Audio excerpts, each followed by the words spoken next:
Alright, hello, welcome everyone to Mordheim Madness Season 2. This time I am actually recording Crowley versus Aenur. This is to determine the 6th and 7th place finisher in the middle bracket. You get a little insight here into what they're talking about. As you can see, Aenur playing the Skaven and Crowley, who I just played and defeated with Chaos Warband. Looks like there's some confusion about which map they're playing. Yeah, Crowley gets to pick. I assume if he told him bridge, he's got to commit to it. Otherwise, it's a little bit of drama already here. He's probably okay with not bridge because Crowley uses some initiative tricks to try to get some early kills as he got against me. He has about 90 initiative. Count Gotthard can be a bit more spread out. I don't think we're supposed to take the random gameplay features though. There can be some curse chances with casting. It makes me wonder if he's bringing his Doomweavers. They're not punished on Count Gotthard's statute from that gameplay condition.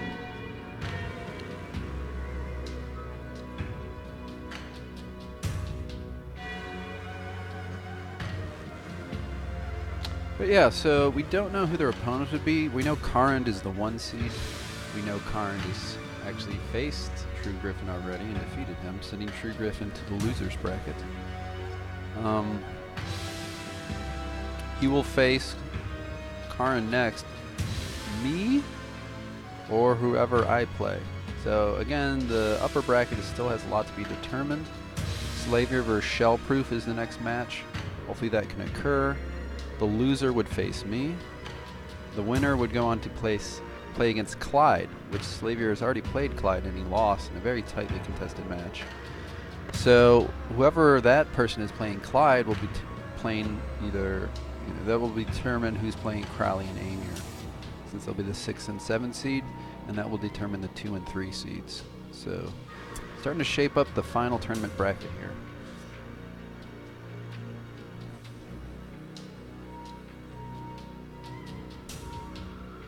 Okay, no extra gameplay, so that's good.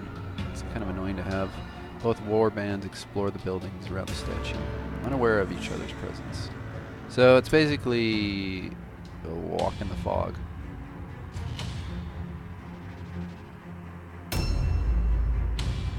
Again, the quality, I'm streaming through Aenur's stream, so please forgive.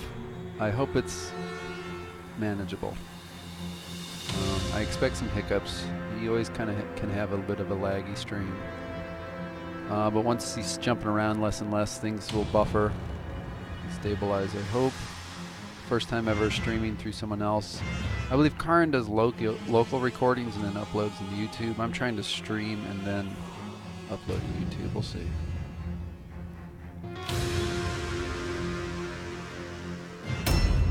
If anyone in chat can let me know if the audio is good too. I've never really quite done it this way. I can adjust some things if it's too loud.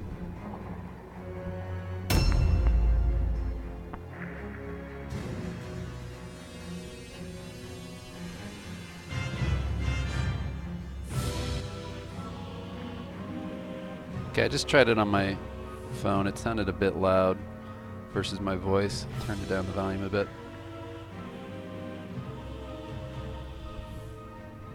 So bear with me. As you can see, they're deploying.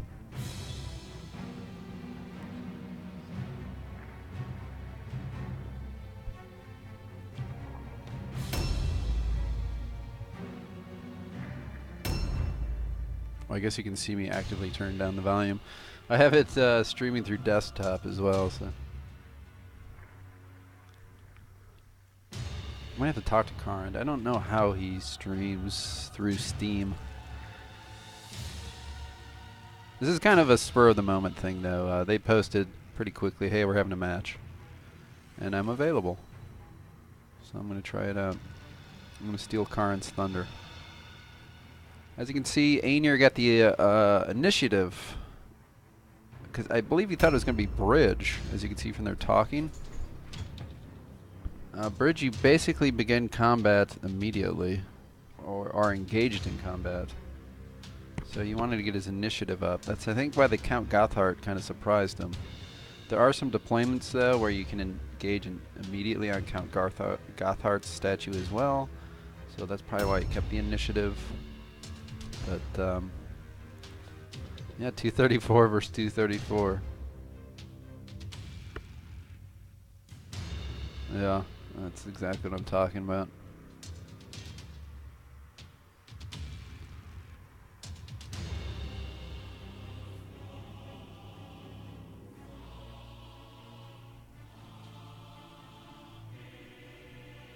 It's interesting, Crowley dropped his initiative. It's me, he was all in the 90s.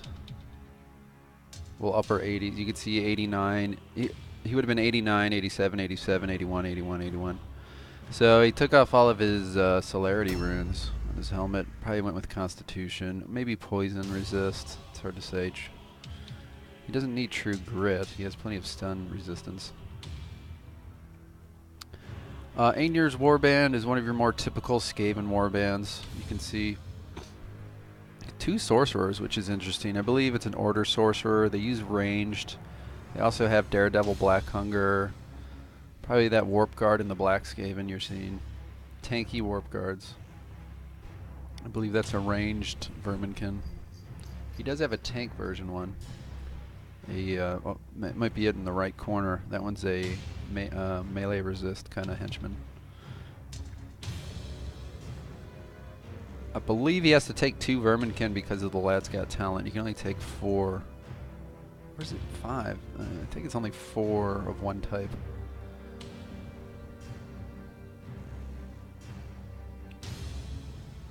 So he's forced to take 2 Verminkin as henchmen since he has that Lad's Got Talent. Warp Guard.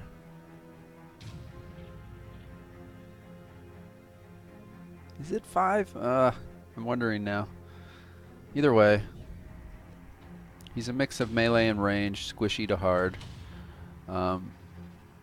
Crowley has 2 Doomweavers I've yet to see in the 2 matches I've witnessed for him. Instead, opting for 2 ranged mutant archers and 2 melee marauders. High hit chances, weapons of destruction, kind of whittle down their opponents.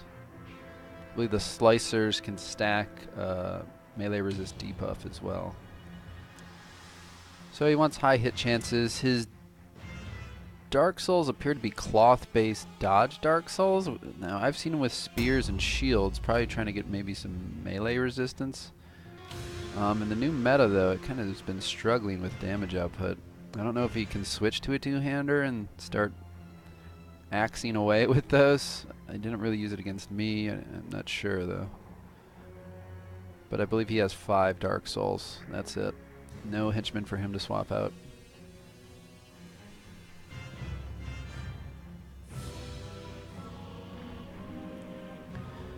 Yeah, I believe Karin does a local recording so he can jump this portion of the game. He's always like, and let's jump ahead. As you can see, it's taking him quite a while. I mean, you never meet on turn 1 here with this deployment. I would just kind of drop him down pretty quick. But there must be some strategy occurring. Maybe he's just scouting his local area.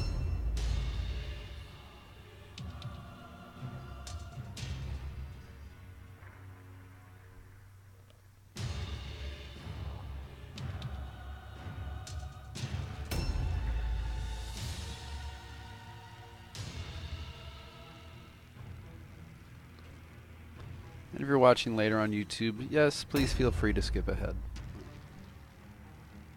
Don't know what else to say here. I can comment a bit about the tournament. You know, we do have these Skaven. I think there's 5 of them. And Dig was eliminated, so we're down to 4. We got Clyde and Aenur and Shellproof all in the upper bracket. True Griffin was in the upper bracket, now in the losers bracket. So that's what's remaining.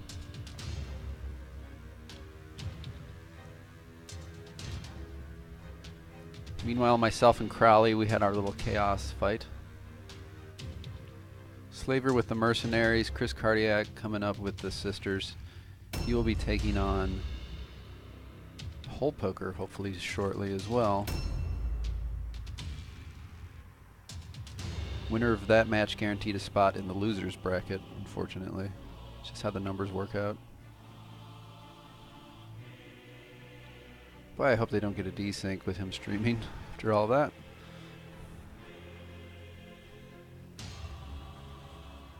I guess there is one open slot you have to choose between. It seems like he has 11, maybe even 12 places he could drop units.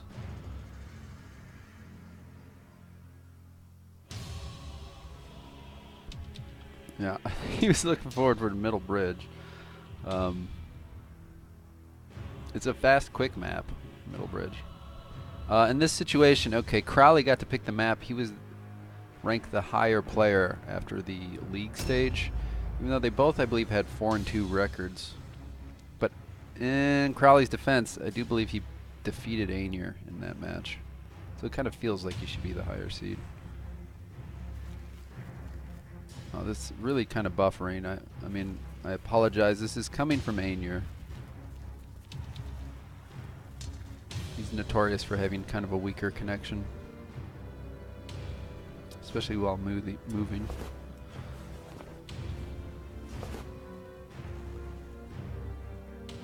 He is streaming in 1080 though.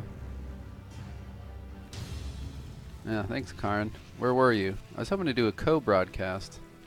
Please feel free to load it up your end, and I will get into Discord. Seriously.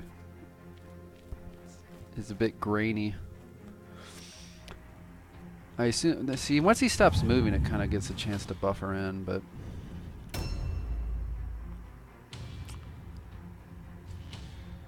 probably a bit too late if he sends him an invite. I'm hoping to do a co-broadcast with Karin in the future. It's something we've talked about. I think it would be fun. Just the stars have not aligned in our schedules.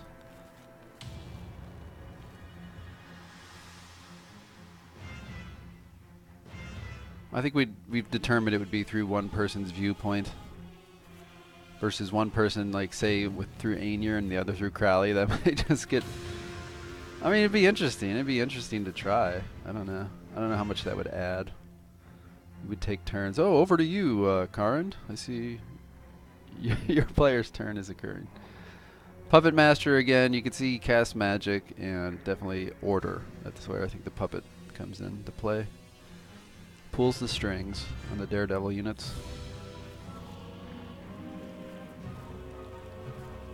Yeah, there's plenty more matches to come.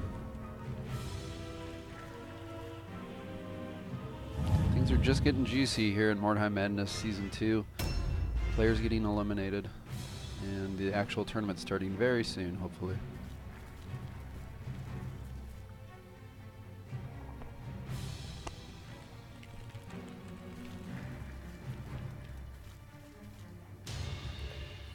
Yeah, I mean, it must be on his end. I mean, as soon as he sits still, it kind of buffers in. I don't know. I believe the last Aenur match, Karin tried to record it, frizzled out, so it's not just me.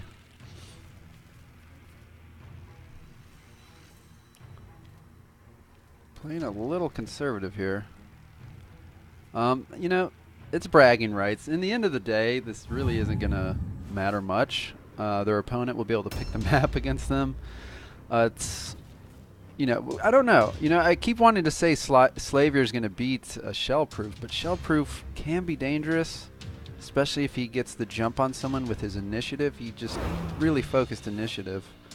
Slavier's been in that situation before, though, where a Skaven opponent just recently last tournament in the bracket stage, where he was, I believe, already engaged in combat on Quay side or K side with a Skaven opponent, and he was able to pull it back. They even had a Rat Ogre.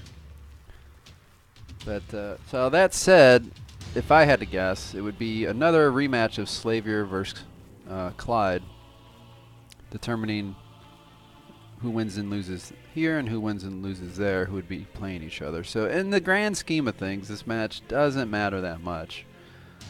But I still think you'll see them trying to do their best for bragging purposes.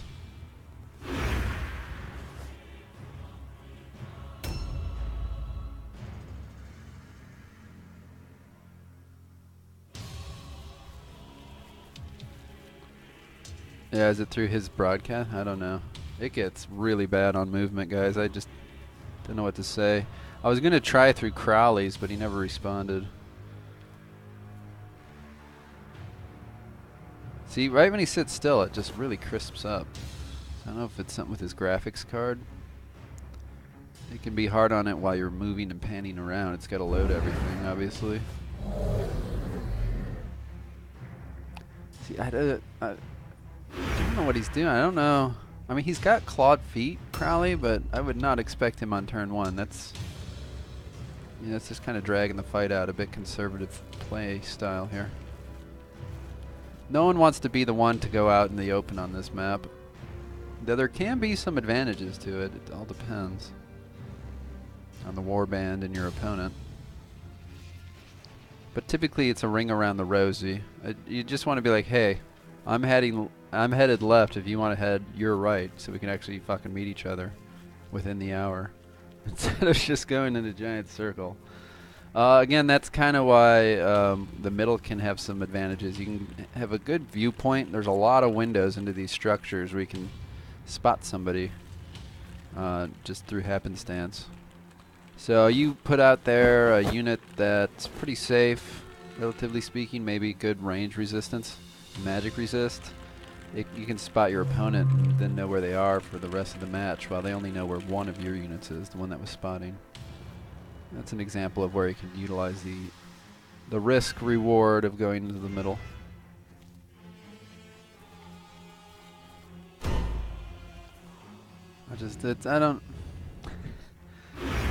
I wish, you know, that I could see again why he does the local recording. You can kind of fast forward, but this is being Twitch streamed. Seems a bit conservative to use up the whole clock here in the early stages, where it's going to take a couple turns to even run into each other.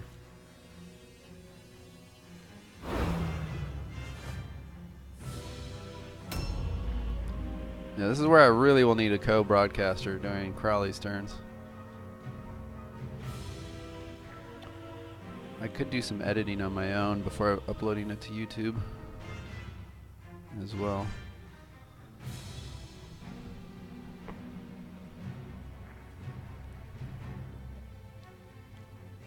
I believe I can export this file to my desktop and then cut out the bits. But anyway, you guys are here now. Thanks for hanging out. Talk and chat. Speak up if you want to do the next tournament, if you're enjoying the format, whatever. Any questions? We're not quite up to the Fortnite level or Overwatch, but guys, we're getting there. All we need is a little help from Focus. Wait, that's the publisher. Rogue Factor? Come on, guys. Give us a bone here. I know you guys had some BBL World Championships or whatever. Again, I think that's through Focus, the publisher, Home Interactive. But hopefully, we're hoping through Necromunda, Rogue Factor will kind of have us a bit, showing them what we can do with the product.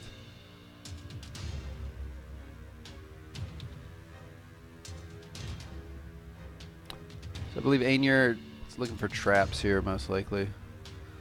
Looking for that one powder spray, or I don't know, sometimes you can see a magic cast. I'm not sure if you see weapons of destruction or not. But for some of the sister spells, you can see Divine Revelation on a unit. It gives away which direction they're headed.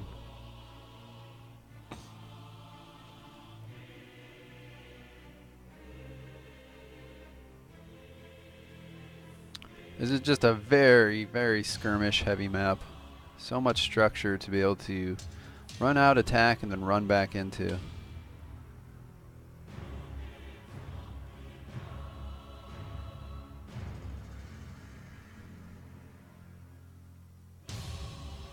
There's even an outer ring of buildings that can be utilized.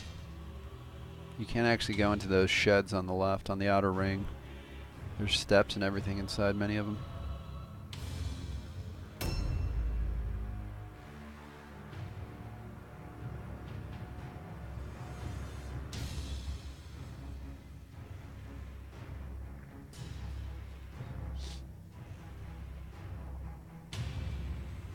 So interesting, he picked up the idol. I don't see many loot points nearby. Some of the strategy that's occurred is people dropping off their idols and loot points, so people don't know where to get it. It does not count as a hit against your morale. I mean, that if they're still actively developing, that'd be an interesting tweak. I'd prevent that from occurring. Say you pick up your idol and you drop it in a loot point, you should lose 16 morale. That would stop that immediately from occurring. Unfortunately, currently it does not. You can pick up your idol, drop it in a chest, and not lose any morale. Whole point of an idol is in battle to rally the troops and increase the morale, and you just threw it in a chest like it was nothing. So you know, it's kind of funny.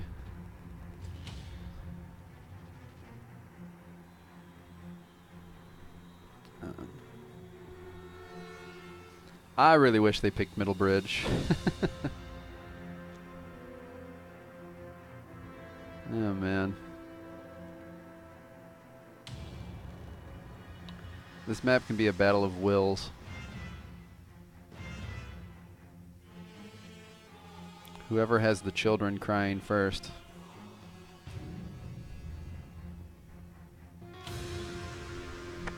Or the nagging wife. You've been on that game for 2 hours. It's beautiful outside. You quickly make rash decisions at that point.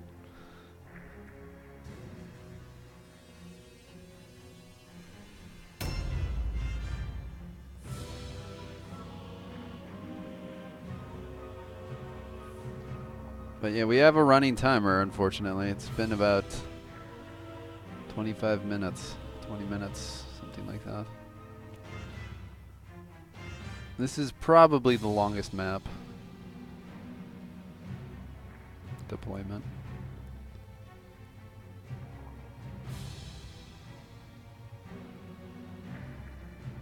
And Aenur, or Slavier's probably very excited to not be to be broadcast. I think he's done about 3 broadcasts on this map in a row lately.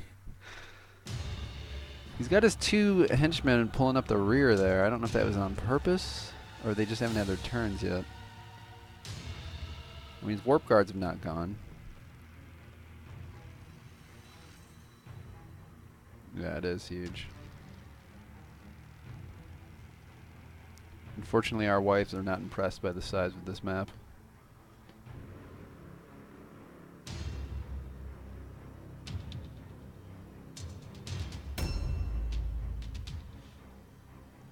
Odds are I will not be picking mini-map deployments for the rest of the tournament myself, being the 5 seed. Unless I go to the losers bracket.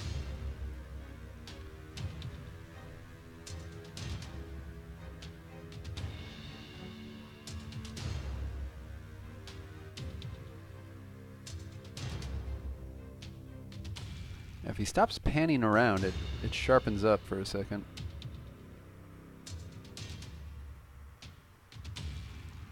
But you can't blame him. He's looking for those traps.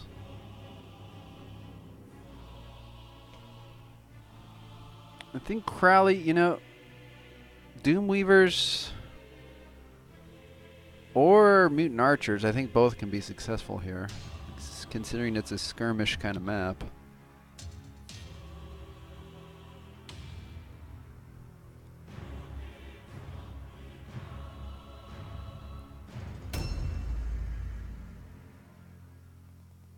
I'm just not sure what he's doing with his Poison Wing Globadier.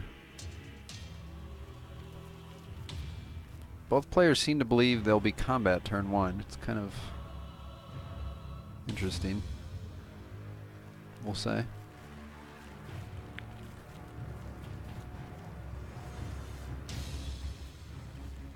This is where getting leaving this Poison Wind Globadier in the window, like turn 1, where you know you're probably not going to get attacked, but you'll be able to get some easy spots. It's not a terrible idea.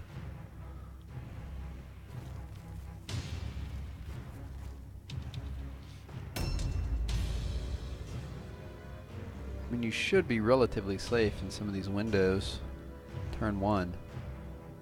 And if not, let's say he left him there in that window where he's currently at, his mutant would have to come into the middle of the map. So is that necessarily the worst thing in the world? Maybe your mutant, your Poison Wind Glober takes some damage, but his mutant's out in the open now, so it can be beneficial to leave a tanky Warp Guard or somebody in the window to have vision on the center of the field. Again, it's really wonky how you can get what you can and can't see sometimes. And give you a lot of information later in the game. I would have to think he's pulling those 2 henchmen back left.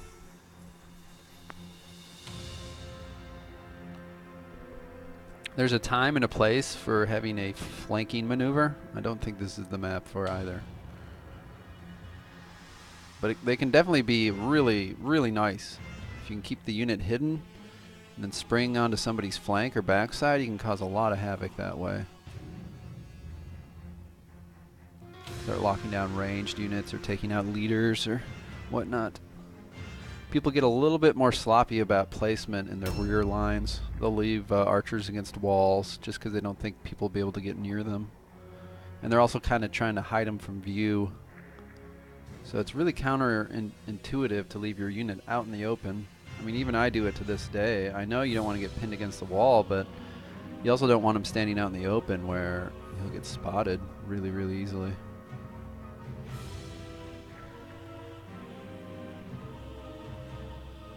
Which gets back to why a lot of the veterans and expert players say movement is king. Can get to those back lines and surprise units that thought they were safe. Or retreat. Retreat, retreat, retreat, where you will not be killed, and regroup. Sometimes retreating is better than a stance. Use those 4 pills to run away rather than take Web of Steel.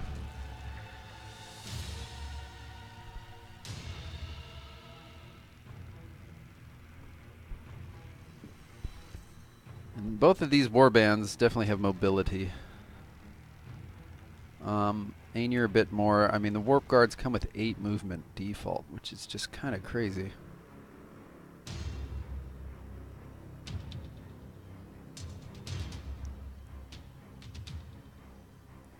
Unfortunately for Crowley, he doesn't really have any fear-causing units.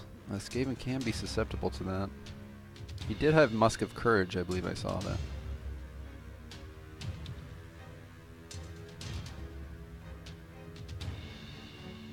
That'd be Possessed or Spawn, Chaos Spawn.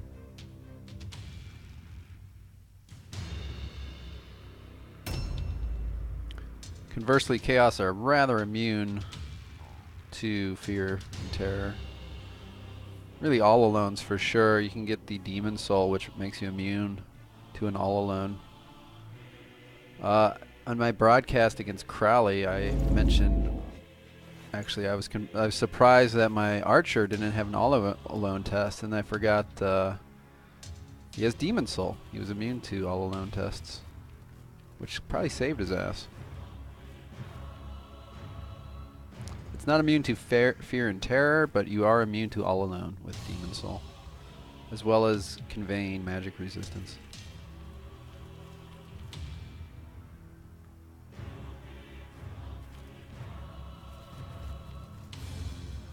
Dark Souls, of course, totally immune to everything. Possessed don't give a shit either. And what Impressive is scared of anything. Yeah, the market is about the same as the market. They're just playing really conservatively. I mean, these used 60 seconds to do nothing. I mean, I hate to be critical, but it's like, come on, guys. I don't think there's a Chaos Demon in this one. I think you can kind of just move up and end the turn.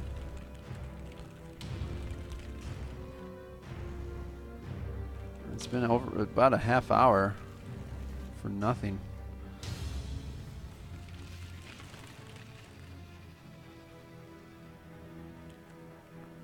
And I mean, I apologize. You might, honestly, if you got something better to do, just come back in about, honestly, at least a half hour.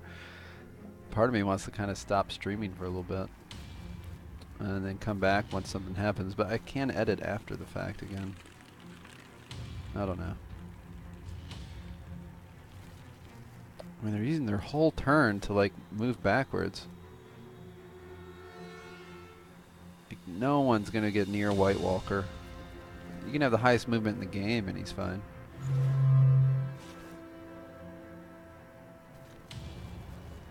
He must be pretty impressed by the mutant archers. I think a purple bow you get 30 range. So he would literally have to run the mutant across the middle of the map, probably have no blue pills left, using exhaustion and fire off a couple shots. You know, that's just not going to happen, guys.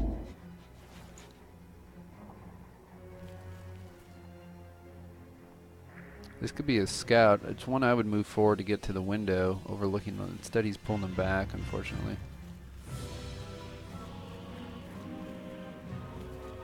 I mean, it's good to stay together, but it's also good to get scouting information. This guy has 407 HP, 45 armor. He'd have been a good guy to kind of scout ahead with, I feel. Maybe I'll leave him in a window down here to at least... He's just really afraid of these mutant archers.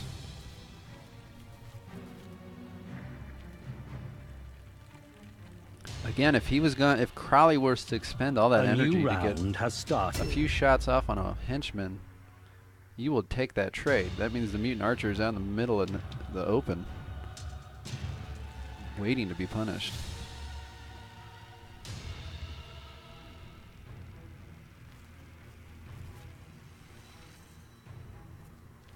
I mean, he has the enshrouding mist as well. He could cover... You know, you throw the warp guard with the shield in the window, throw an enshrouding mist on him. Let your opponent know kind of where you're going. At this point on this map, you kind of want to be like, yeah, I'm coming this way. Please meet me. Again, I don't know what their time windows are like. As a father of 2 children, I just want to be like, please come and meet me over here. I know they both have babies as well.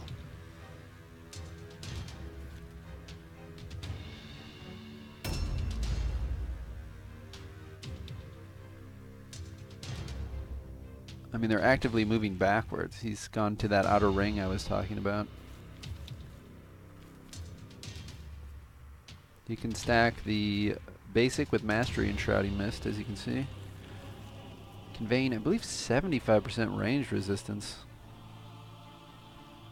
It works kind of like Divine Revelation for the sisters, except it's a mass group thing. So it can be very powerful, placed in the correct location.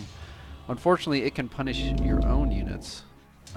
The enemy gets a buff as well. So, as you can see, this Puppet Master has a shuriken. If he throws down the enshrouding mist and then tries to use shurikens on an enemy target inside of it, they'll get the buff just the same. But what they do not get is the 30% melee resist debuff. The opponent's debuffed by 30%.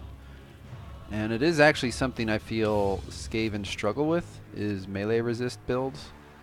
So that's something that's essential to them.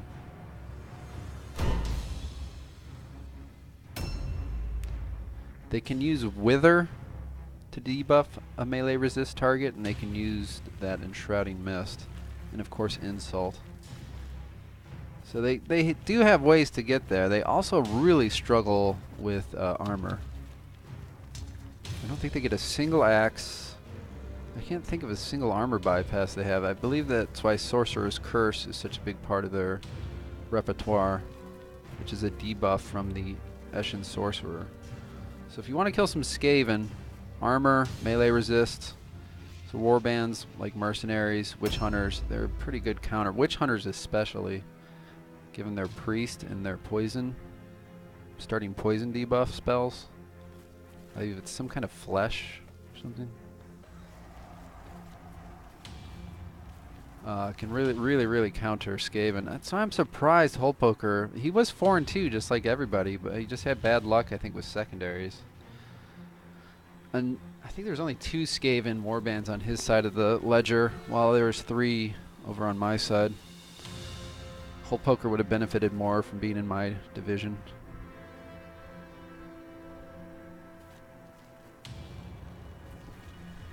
I think he'll just be chomping up the lower division, though. He is not who you want to see when you drop to the lower division. I mean, it's a tough competition. There's some high-quality opponents in this. There weren't many. I think we only had like 14 players, but it has been high quality throughout. Even those who have been eliminated, every match has been pretty well contested, if not for like an initiative deployment win. Actual battles have been like really close. Which is what we wanted to see. I think this has been a lot learned from previous tournaments brought into this one.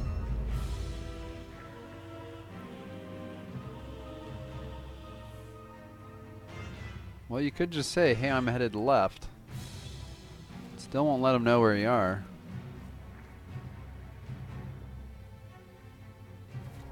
This guy has a lot of catching up to do. And they're just playing really conservative. You'd think this was an elimination match.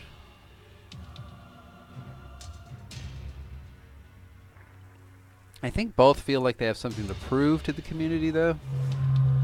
Crowley's been doing the tournaments for a while, but he's always kind of getting eliminated. Quarterfinals, stuff like that. Probably feels like he had a 4-2 record again in the divisional round, but he did lose to me.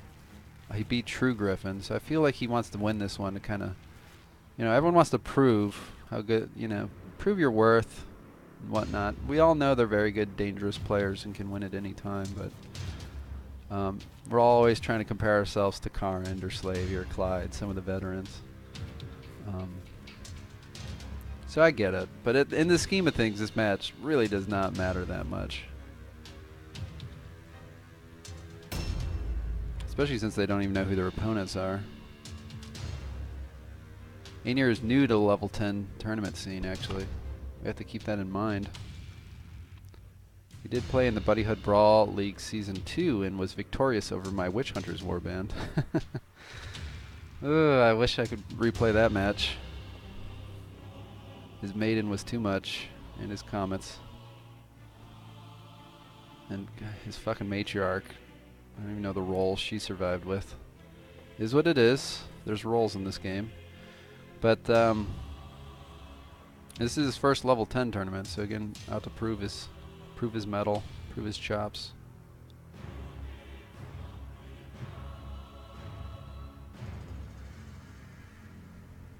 This is when, if you wanted to grab a bite to eat, I would recommend it. That is a lot of question marks. It would appear Aenur is going to take a nap for his next turn.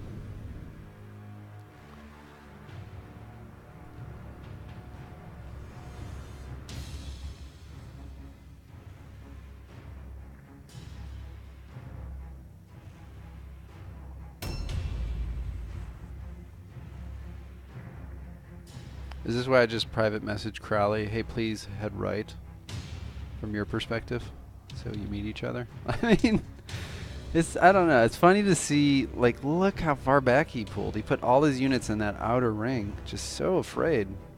I'm not sure what of. I mean, he has his mutant archers, but that's about it. I would say Aenur is much more scary with ranged. He's got his 2 sorcerers, which use ranged. His Poison Wind Globadier uses ranged, so that's 3 heroes / leaders. Then he's got the Verminkin. So Aenur really has more range than Crowley. I mean, Crowley's probably hugging the back wall too. That is something I should speak of that Chaos does struggle with. They're highly susceptible to ranged. We don't have any way around ranged. I guess you could say that for a few warbands. Sisters with Divine Revelation. Sisters are the anti-ranged warband, especially when you consider their maiden. who's immune to ranged. And then I would say Skaven are second with their Enshrouding Mist. So I guess in a theory, everyone else is kind of susceptible to ranged. I would say, honestly, the most susceptible to ranged would be Undead, because they just can't take ranged. So they can't skirmish very well. So in a theory, like, they really want to get into melee combat. And they don't have many ways to counter ranged. Except, you know, your basic skills like careful approach and whatnot. But anyone can take those. None of their henchmen can pick up a bow, for example.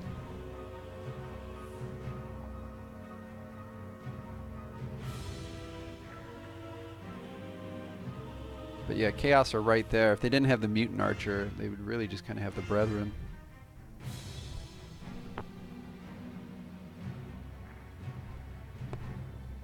And the only way to get a Mutant Archer is a lot of hours in game, relying on random mutations, or to kind of build your own through save scumming, unfortunately. So even then it's hard for Chaos to get a Mutant Archer.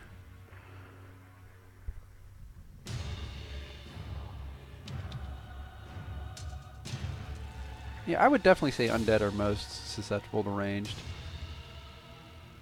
They kind of struggle on mobility a bit too. I mean, everyone knows the Call of Van Hell trick, where you stack a Master and a Basic and they get like 11 movement or something crazy. So they can get onto ranged targets to try to lock them down. They are 0 morale loss if they do die trying to get onto those targets. But ghouls cannot use shields, so they're definitely prone to ranged. The Dreg has 5 movement base. He just stumbles around out there. So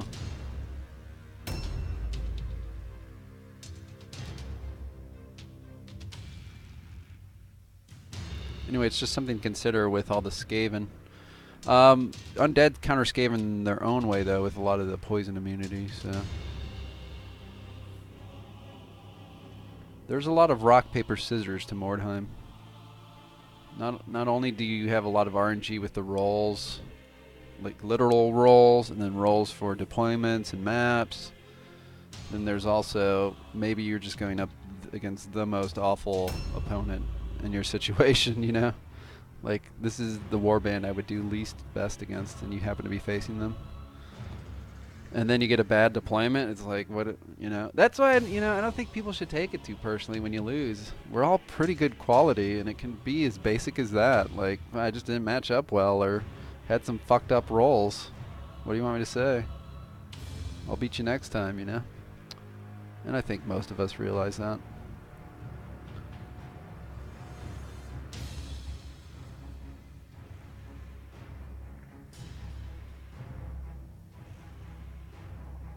You definitely need luck to make it into the final 4 of a tournament.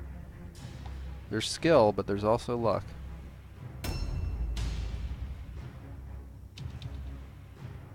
They were talking about True Griffin earlier. I think he's been ambushed like every fucking map. The man's like getting attacked round 1, and his warband really needs to build up. He uses poison. He's a walk in the fog, rivals in the ruins warband. It's his first PvP tournament though, so I guess he's going through the learning curve we all did. When you play with your buddies, you probably just do rivals every time. But there's way more maps and deployments than that in the game.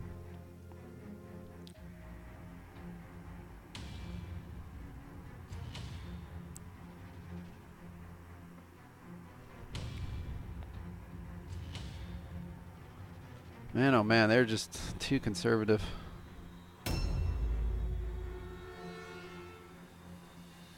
$50 minutes in here. I really wish he would have gone with Middle Bridge. I think they're both regretting this choice.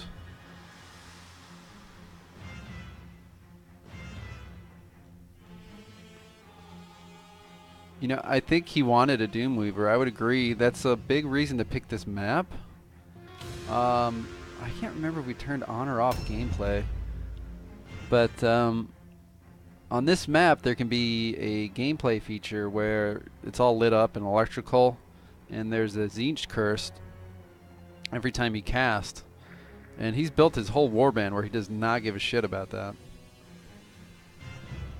He has 2 melee resist Tzeentch cursing tank Doomweavers that we have yet to see in action. At least I have. And he probably knows that the Skaven can struggle with that melee resistance.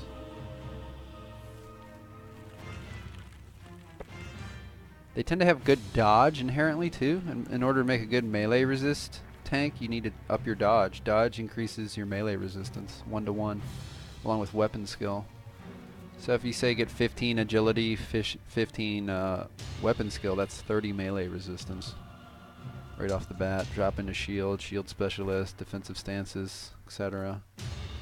You can get some good inherent dodge for daredevils, and then also have that good melee resistance. And there's a few of those builds in this tournament. He's really worried about traps.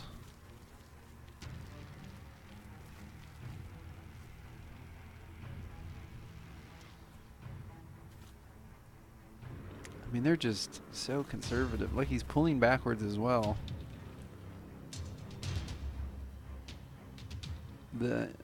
The middle is just like plague land. It's so funny to see them totally in the outer ring. I mean, you could end your turn. Oh my god, come on, man. He is not going to reach you there. It is way too conservative.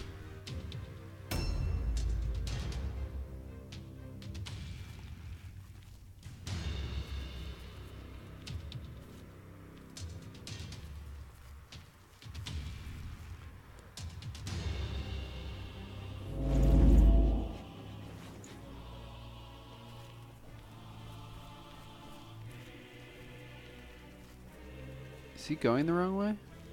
Yeah. Well, 2 turns of maneuvering. Nobody has been spotted. They're not going to spot anyone hugging the outer ring now. I really think you need to put a dude in the window up top. You might be able to spot. Just, you know, I've played this enough that even once you've spotted your opponent, you're not just going to like run in there blind. It's going to take still another turn or two of like positioning and finding out where everyone really is and slowly moving in. You know, it's not going to be like, oh my god, look, 1 warp guard. Let me sprint over there.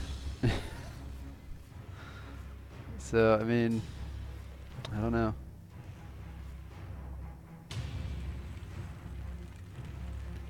And a henchman's job is to draw fire, you know. Say you do leave a guy out in the open. Okay, he comes at him. So you're going to be spotting the units as they attack you. You're going to know where they run off to. And they're going to be spending their whole turn, all their red pills and whatnot, blue pills, trying to attack a henchman. Then your turn's up. You can go counter what you want with what you want. Again, that's why if you have enough mobility. So it's not the end of the world to have a henchman caught out. A new round has started. These guys have plenty of morale to withstand 1 dead henchman.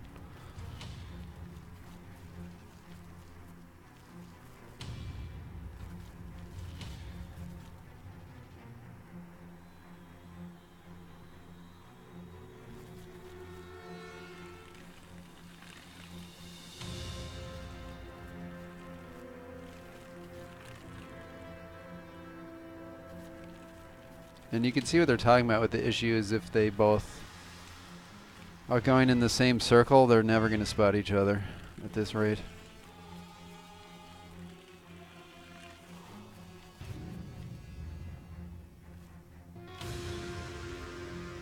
I mean, I would honestly just say announce which way I'm going and hope they believe me. I have no reason to lie.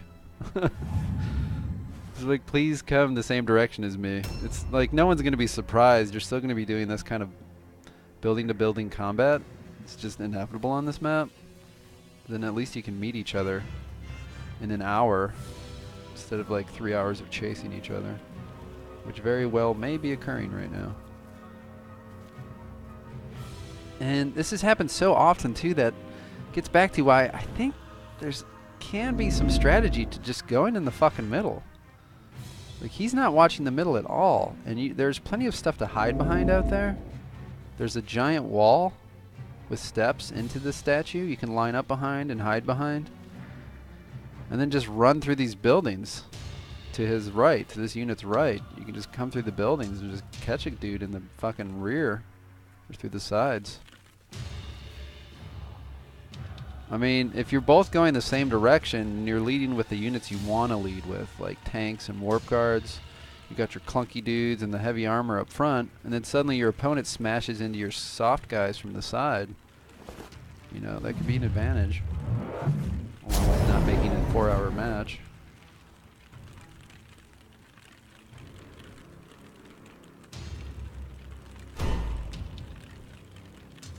I think you'll be okay.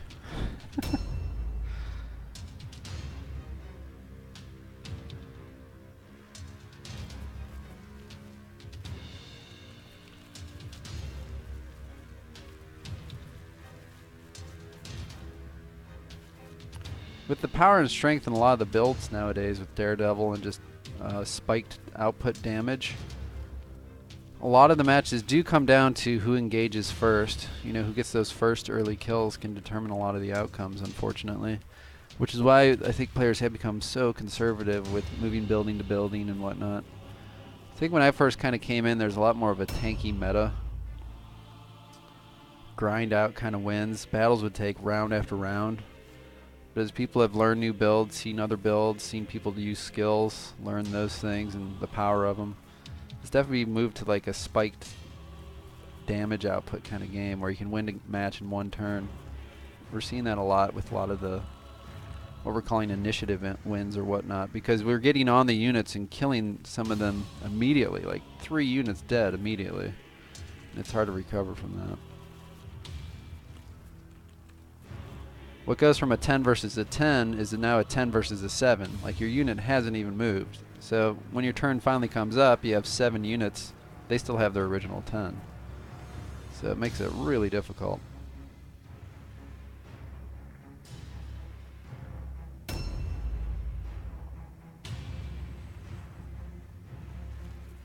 Hey, Rorator. Well, this is the part Karin's always editing out, so... I mean, I guess there's something to be gleaned from it. I mean, he's actively pulled to the outer ring.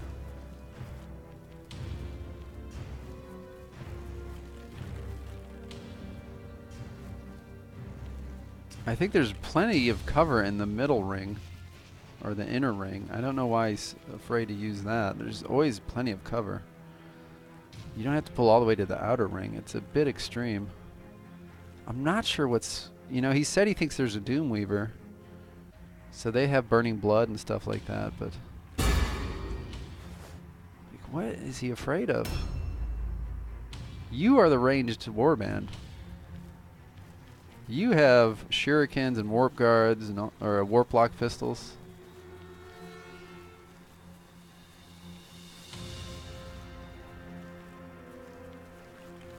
I think Crowley's Marauders have Daredevil, but it's basic Daredevil. Which is interesting. You know, the cost-benefit analysis of that is something players take. I've taken it. So you get plus 75% damage for basic versus plus 125 for mastery. Alright, so you get pretty good damage output just from basic. So it's versus 2 skill points versus 6 skill points, right? So basic unlocks 4 skill points, so you can get 2 more basic skills or a mastery level skill in something else. So that's the equation. Conversely, unfortunately, Daredevil costs 3 red pills either way. So that's where the other cost benefit comes in that you need to analyze. Do I want to spend 3 red pills to get plus 75, or get 3 red pills either way to get 125? So far everyone's decided they want to just master it, get that full 125. If you're already burning, like you just saw there, the 3 red pills. So Crowley's gone ahead and decided to just take basic, and I've thought about it. I've thought about it on some builds, maybe just taking the basic. So it's not as punishing if you go up against a dodge unit to just be like, oh, I can't. I don't want to. You've like wasted a mastery level skill you can't use. You can't daredevil. So it's like six skill points in the garbage because you can't go against a high dodge unit. Whereas if you're only spending 2 skill points, it's not that big a deal if you don't use daredevil. It makes it much more selective. I think there's something to be said for that. I think that's a cool thing he did.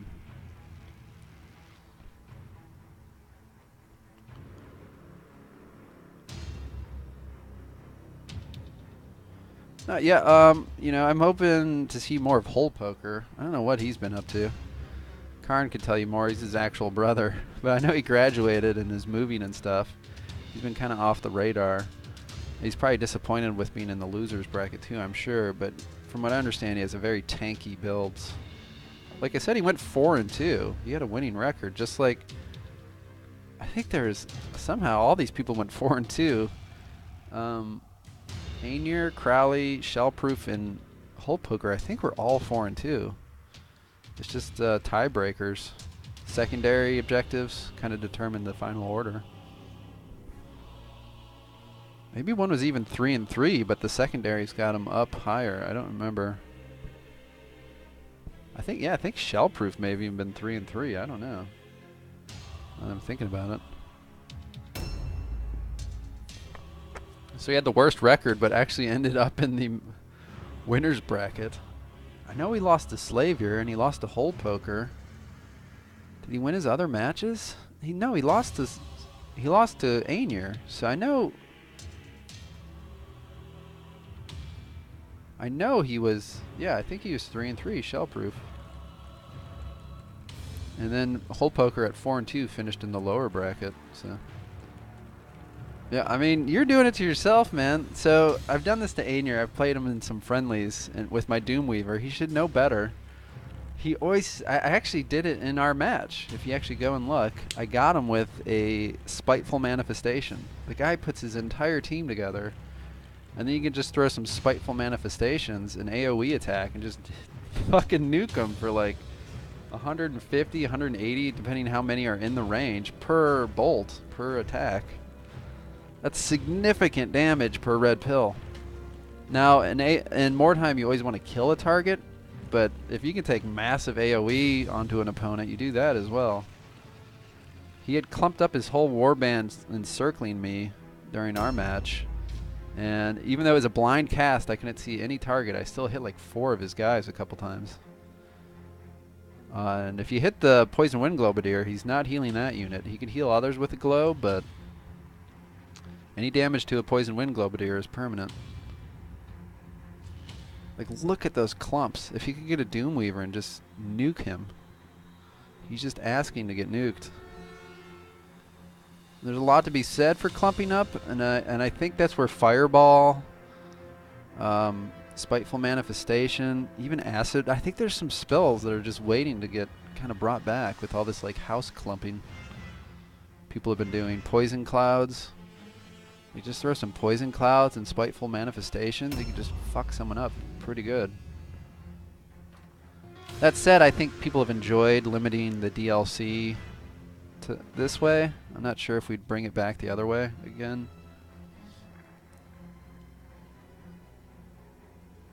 But if we're going to bring back consumables, there might be something to be said for letting us all take Poison Wind Globadiers when you camp the shit out of a house.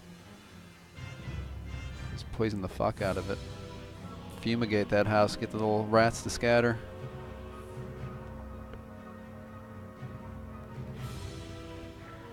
I mean, so if I was like controlling the mini-map, I mean, I guess you see my mouse. He started here, moved backwards, and is now slowly moving left. I think he literally had like henchmen in this building, or at least this one. Like, they're doing it to themselves. Like, you moved backwards and then left. Just fucking move left. There's plenty of cover in these buildings. You can go up the steps. There's like walls and cabinets and whatever the fuck. You don't need to pull back to the outer ring. That's a bit extreme.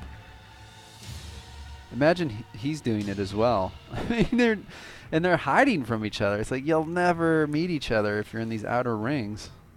Never ever. So imagine he had taken to the middle ground. Crowley could be setting up all over in spots. Hiding against these walls, he'll never see him because he's way over here. So you can hug these walls here. You could have come and hugged these walls. Move to here. You know, it's just like he's given up way too much of the map real estate. Especially for, I mean, I guess it's an important match. I assume, I don't know. I haven't looked. I assume Slavier took Fireball. Not sure though. He's the only one with Warlocks left alive. I'm not sure if Quist did. I think he did. But I can speak personally. I know I have Spiteful Manifestation. It's a big reason I'm torn on whether or not I want to drop both Doomweavers or not. Throwing 7 Spiteful Manifestations onto that house is very appealing. I mean, that would just be like GG. You just took 7 Spiteful Manifestations. That would rip off 70% armor. Each cast rips off armor. And then each cast does about 30, probably on average 35, 30 damage. It's hard to recover from that. I mean, you're the one that pulled backwards. I don't know what to say. Look at that. Look at that. He went from here to here to here. I don't know what he's so afraid of. There's no reason he couldn't stumble into these inner buildings. It's such a huge... They keep talking about how huge it is. It's like, yeah. Like, what do you expect to reach you? Even if he spots you, they're going to have to run with all their blue pills just to kind of get some shots on you. And that means that unit's fucked. So no one's going to do that. Just so afraid to spot each other. I think it was a huge mistake not leaving people in the windows. Every turn you should be having a warp guard looking out a window. Throw an Enshrouding Mist on him. I don't care if he knows. You can see the mist on the minimap. Good. This is where I am. Come at me. Let's get the map started. You know? I'll see you coming at me. I'll know where your icons are the rest of the match.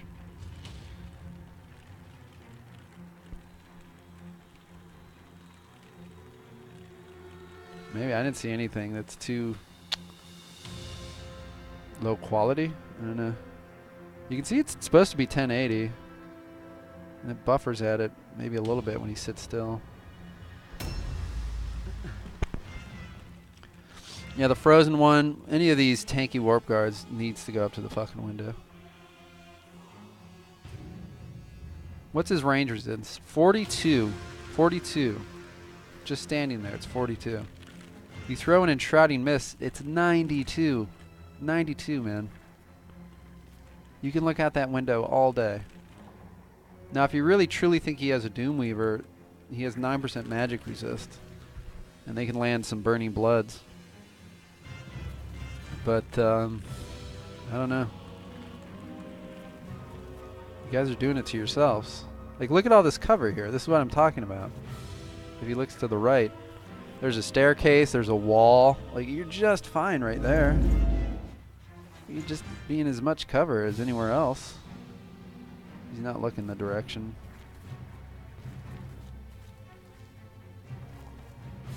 But here's another building. This one's totally wide open because it's actually an alleyway. He's used his whole turn to... I'm not sure what.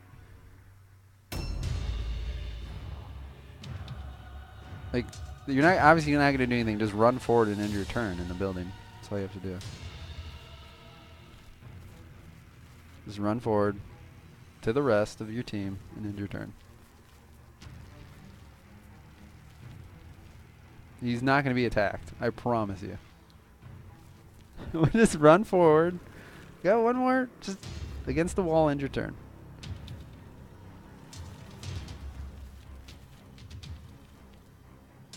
You could end it there. Honestly. You could just end it right there. You'll be safe. There you go. Even safer. This should not be 45 seconds. Yeah, there we go. He hurt that one. Trying to get in cover he didn't need. Again, they don't have any idea if they're headed in the same direction because no one spotted the middle. On a map like this, scouting can be huge. Imagine he left the guy out in the middle. He sees that one warp guard. You see his entire fucking warband. Or, I don't know, 6, 7 units. Enough to matter. You know where they are the rest of the match. He's still blind as to where you are, though. At this point, you would have probably seen some units, so they're probably going in a giant fucking circle.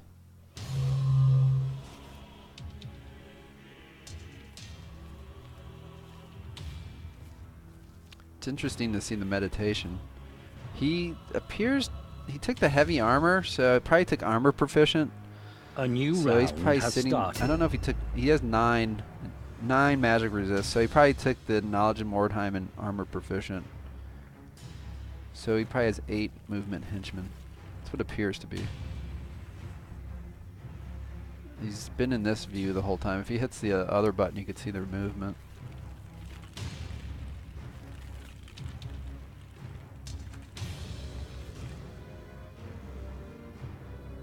Yeah, it's fair to say he went the other direction. I mean, he's halfway around this quarter circle, or he's taken a quarter of the circle and not spotted a unit, so.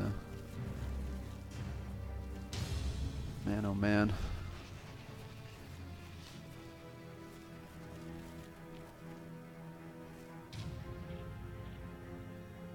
Yep. He's not there. It's like... That took 55 seconds too. Like they get 75 seconds and they're all ending with like 20 seconds left. You're a brave man, Karand. Can we like outlaw this mat from future tournaments? It's not a bad idea. I mean, if he is up ahead, you'll see him. Does this guy have the... This is the guy with the idol, and I think there's a loot point there. I'd almost put it in that corpse right there. He's probably forgotten he's carrying it, though. Seems as good a spot as any to drop the idol. And he's pulling back.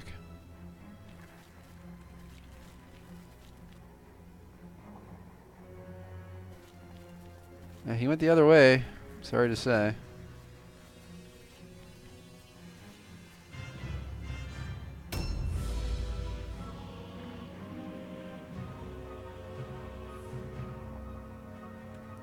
You could probably start heading that other direction. Nope. He's not this way. You would have seen him by now. You've gone past the halfway point. He went the other direction as you.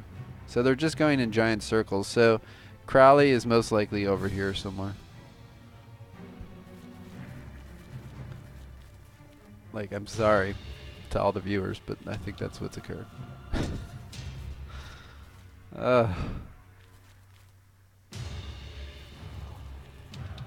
Now they're gonna get a fucking desync, I bet. You're safe. You could not be any safer. I promise you.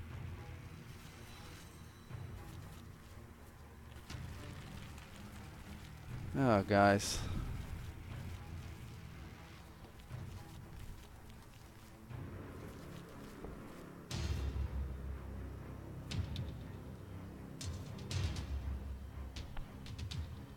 Syrian missile. I've not seen many good things out of this poor unit. He's always getting his ass kicked. You could probably say the same of my brethren. I've really been turned off by ranged henchmen lately.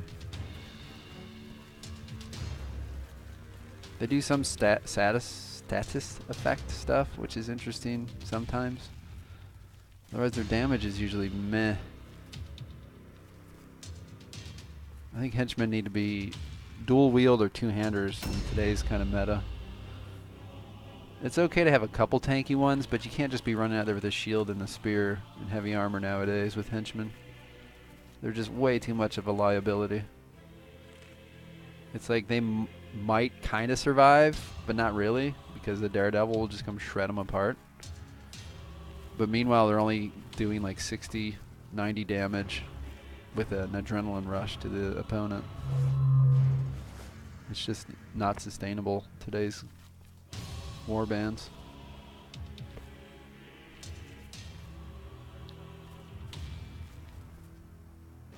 Like, it's funny, I know this one's a melee resist. You can see he has 60 melee resistance. He's not even in a defensive stance yet. Unfortunately, I can't think of a single kind of buff Skaven get to boost melee resistance though. The Wolf Priest can buff it by 20%, deny the Heretic by 15. Divine Revelation for Sisters is another 10. Skaven don't get shit though. All they get is Wither to cast on their opponent to decrease their chance of hitting you. I can't think of anything else that increases Skaven melee resistance. Probably because they'd be fucking broke. They have such high agility and defensive or weapon skill. They can make really high melee resist inherently, even before the buffs come into play.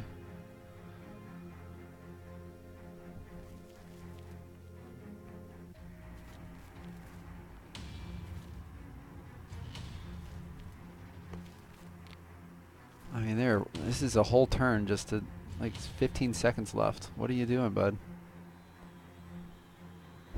Don't ambush. No one's ever gonna make it to you. Ever. Oh, man. I don't know what he's afraid of. He's over here. Crowley's over here right now, wondering where the fuck Aenur is. You got to commit into the. Please just fight each other in the middle. It's pretty much a friendly. This is just determining the 6th and 7th. Oh my God, he is there! Oh, the relief.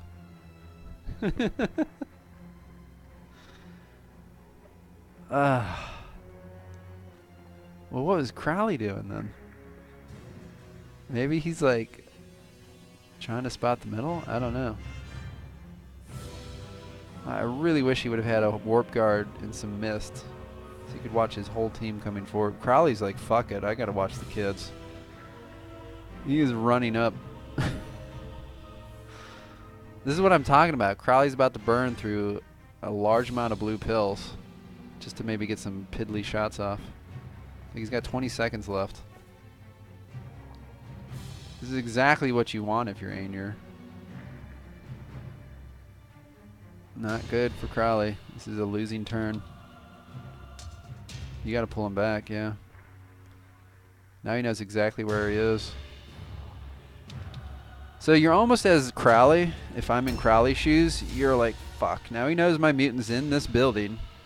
Didn't get a turn off. Now he's gonna kind of have to play defense a bit. See, Aenur's immediately like, there he is. So Crowley's like, God, I'm gonna have to protect him now. Now he's gonna have to ambush the doorways. Try to protect that squishy mutant archer from getting locked in. So he almost came forward too much, and he just did it again. Now he knows where this mutant's going to be. He should kind of have stayed back with the mutant. If I was Crowley, I would have kept him maybe back a bit, and then once this, because an engagement's about to go down, keep the mutant back there so when the turn order flips over again, he can get some shots on stuff that's already going down. Looks like he did find a target at 86% though. So that helps. Good, he's getting the damage. It's a shame that first one didn't. I mean, he could have had Hail Haze if the first mutant archer found this same viewpoint. It looks like right through the doorway, Aenur. We're not seeing it because his head's over here, but his butt is probably exposed through there. He got a bad roll there. 89 out of 86. Oh, did he reload? Wow. It's leaving him out in the open. I can only assume he feels like he can reach that with his Marauders and Dark Souls. Crowley must be feeling like he can pin him in here, perhaps. This is going to look a lot like Clyde versus Talon. Even maybe, I wouldn't even say Clyde versus Slavier. They were like running a mile away from each other in between attacks. But the Grand Championship to Mordheim Madness 1, where they were just right on each other's heads. No, yeah, just because you didn't. You could see there's a doorway. There's a doorway or window, either or. This right here. But I think the upstairs version. Out onto those catwalks, he was shooting like right through.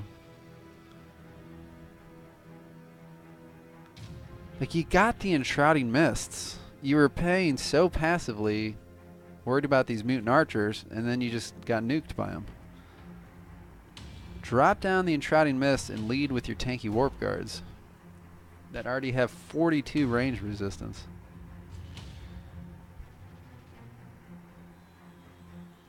That would be my recommendation for his next match. Say, you know, it's hard to know where you're going to end a turn, but say you think there, you might even get half or quarter coverage as well. So you know your warp guard's going to be there, throw the mist, and he's standing there with his shield. Pretty well defended with good armor. If he's using his 2 hero mutant archers to shoot a henchman, then you're winning. Yeah, see, I felt like he knew he could ambush these doorways. That's the other problem with shoving everyone into the same house, is you cover some of the exits and your whole warband's just stuck in there. Like, his whole warband. Like, I think he has catwalks he can get down. But if Crowley's able to get up here and block this exit, that might be a jump down too. But he could really trap an opponent in the building. Dictate who's attacking what. But it's going to be interesting. He's going to whip out his daredevils. Probably throw some poison down. Crowley's lumping up just as much as he was. Wouldn't be surprised if he throws a poison or two. I think one of the things I would be looking for as Aenur is a strangling globe on his, if he has a Doomweaver, but definitely his leader, Magister. He is just loading up in that building. So again, this is my little soapbox here. We talk so much about initiative. Oh, it's only good on the first round of engagement. Yeah, he would have had Hail if he had seen him with his first mutant archer. Well, what you're going to see here is Aenur's still going to have the first turn in a sense. Yeah, his one guy got shot, but Aenur's going to have the ability here to use the whole entirety of his team first against Crowley. Now, Crowley's set up defensively, which is different than the match literally just started. Good fucking luck. You're going to... So he's got at least, and this is why I feel like every good match should at least let one turn occur.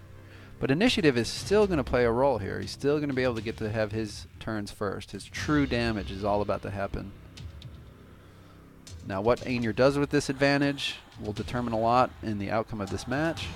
But he's going to have all of his units, his range stuff, be able to shoot in that building, start attacking units before Crowley. So if he selects the correct targets, or Crowley made some mistakes with positioning, he could really leverage a bit here.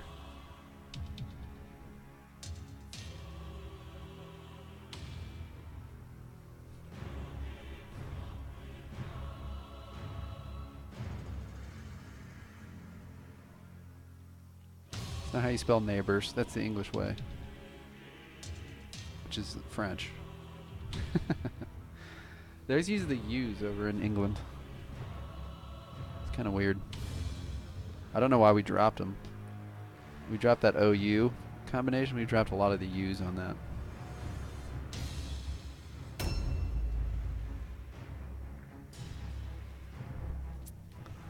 Anyway. We do a lot of weird fucking shit in America too. Like the King's measurement system or whatever it's called, imperial system. It's just stupid. Crowley is really letting him spot his whole warband. It's really odd to me. I mean, he's fucking loading up that house. Just poison the fuck out of it. It's hard to use poison though. It's so hard. Because you're like 3 red pills. But it's really, if you consider the math, 1 poison at that doorway is just going to fuck him up.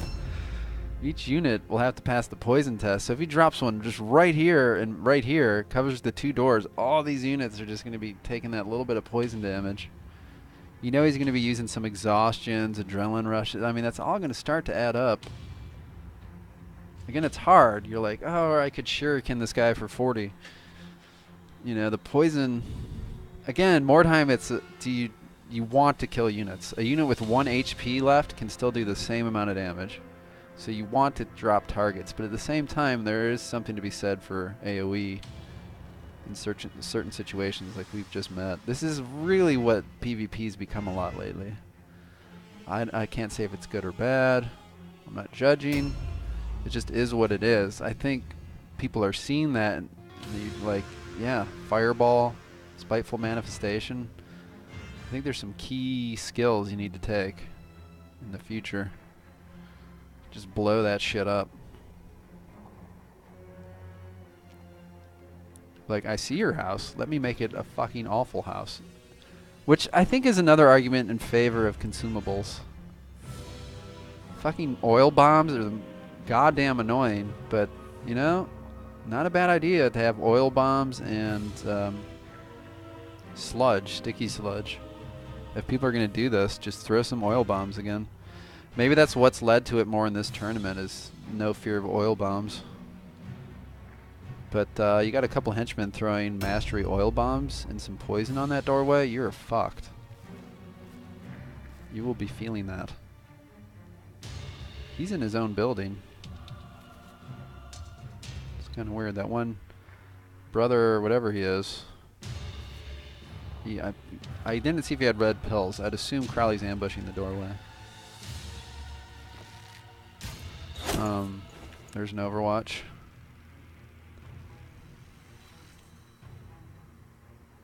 He's wasting too much time doing this scouting game.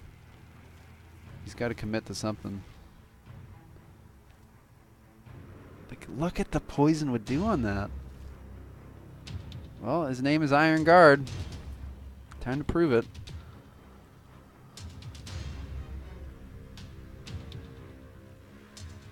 So we're just going to have a Mexican standoff. I don't know if that's a phrase in Europe, but that's a Mexican standoff where you both are just looking at each other. I don't know if it's racist. I don't know where it comes from, but it's called a Mexican standoff.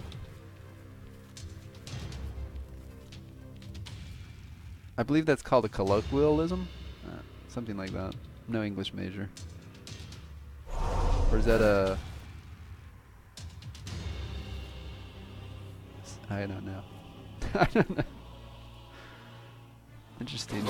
Wow, that was weird. He was about to ambush, but then got ambushed. So I was going to say here, if I was Aenur, I would have led with my Black Skaven there. Because I don't think he's disengaging anymore. He's stuck there. If you lead with the Black Skaven, sure you get stabbed by a dude with a spear, but then you enter Daredevil, beat the fuck out of him, and order him down, and then it's a dead brother, whatever his name was. You want to leave something open for your Black Skaven, or your Warp Guard. If he puts henchmen on all these units, who the fuck is his Warp Guard going to grab? Or his Black Skaven? You want to leave a red circle for him to move on to. Yeah, I'm not sure. I mean, he's locked him in. In theory, right above his head looks like a jump down point to me, though. Right up here. So you might want to leave a unit covering the jump down point. Maybe. I don't know. That's risky, too. I mean, Crowley's a good player. He wouldn't have just locked his whole team in here. He probably knows round has started. there's some exits. Plus, if you engage all these units now, he also has all these ranged guys coming up, and when you're engaged in combat, you have 30% less hit chance. So, I'm not sure I agree with what he just did there. Maybe having a warp card ambushing this pile to protect your squishies and see. So he would have had an 82%. You see what he's doing to himself? So this is not ideal. Okay, he does have some back line targets at least. But what target do you want? What do you want to get? I would want to rip off the Dark Souls and then get into the squishy underbits.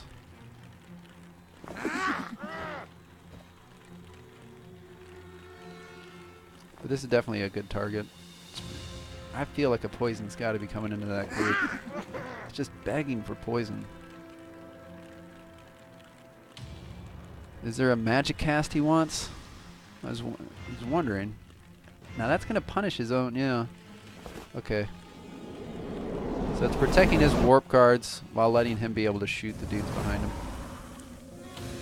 He's got to reload. Exhaustion. He's going to be hurting. Okay. Okay, it's begun, boys and girls.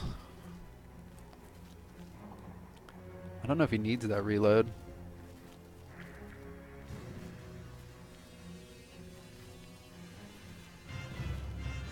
I mean, it doesn't hurt to use it, but if you can use one more pill to get safer.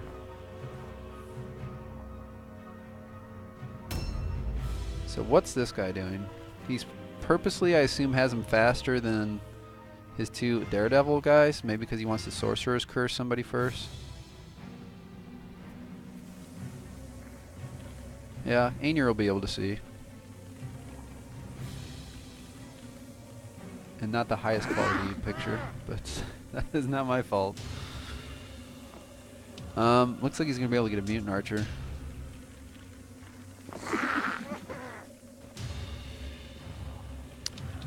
I think Crowley would be happy with this. I mean, of course he'd rather lose a henchman, but Crowley's bread and butter is probably his Marauders. I mean, the Mutant Archers are nice, don't get me wrong. But if he was to lose a hero, I don't think he'd complain too much about losing an archer. Well, maybe that's why you do that first. I don't think 25 is going to make a big difference, though. Who's guarding the doorways here? There is a pathway up, a catwalk he has to guard as well. See that catwalk? It was right there. There's a catwalk right here that Crowley could use. So he'll have to guard that as well as the landing here.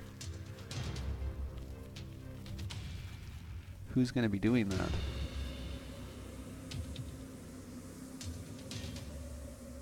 May have been another reason I wouldn't engage with these two, but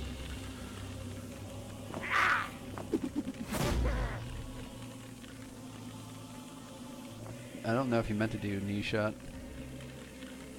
It's irrelevant either way.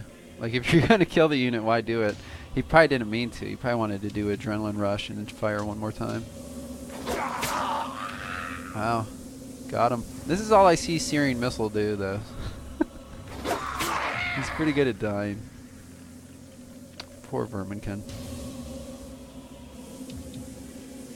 I mean, honestly, Searing Missile would have been better spent just standing at the landing there, protecting this catwalk right above here. You'd still have to destroy the unit to get into the squishy underbits. So he's putting him against the wall too. Can't help himself. He knows better than to do that. In Crowley's defense, he'll probably be like, I don't give a shit about this Searing Missile. It's not that important of a target. I mean, that is just begging for a poison globe. Is it not?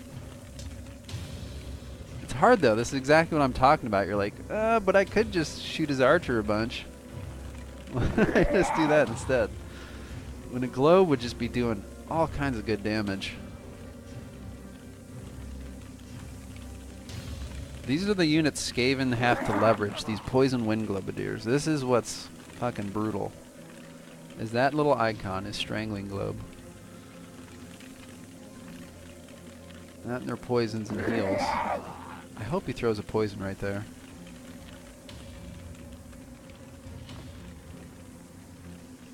I just feel like he'd get more damage out of it. That a boy. The trick is getting it on all of them now. We have to move forward a little. You can't see the icons, so they actually may have been in the poison cloud, but okay, there. Yeah. I think it might be on some units, but you're just not seeing them in the window, so they're maybe not highlighting, if that makes sense. Oh, you only got the 2 Dark Souls. I feel like there could have been a better angle there.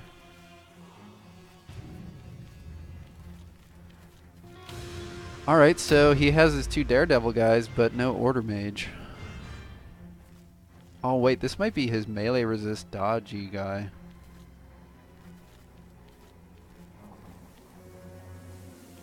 Yes. I have met him. Poor Bubbles has met Mr. Sharptail.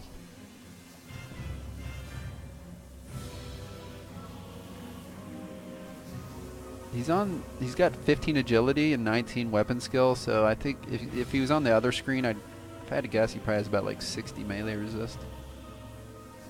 Clock is ticking. Is he realizing there's more entryways than he has people covering? Yeah, there's 3 ways up.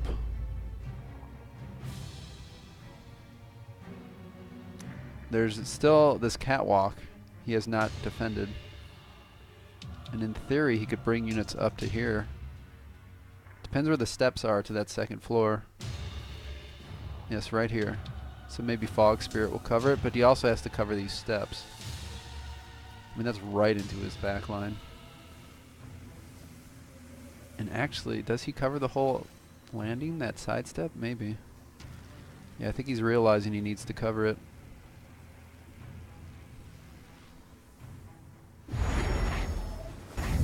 Interesting.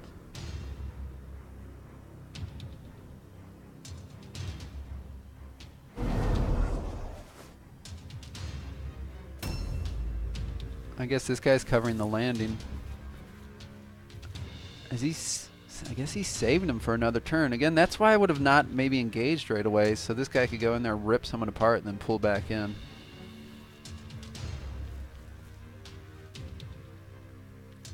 You want to be using your Daredevil Lad's Got Talent Warp Guard every turn to just take down targets. Leaving him at the top of the steps is not what you want. He's not a defensive build. He is pure fucking offense. You've just lost a turn with him.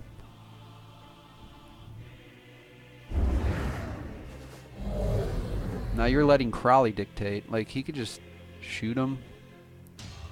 He does, in theory, have a mutant archer left. This guy can run out and throw some Chains of Chaos on him. You can do some good stuff with Chains of Chaos. That's the one thing people forget about us that I'm happy. Is Magisters have Chains of Chaos, which is like an A+ fucking spell. It's so good. Especially with all these Daredevil fucks. Or Karin's Giant Crypt Horror, right, Karin? Oh, is your vampire attack 6 times? Chains of Chaos.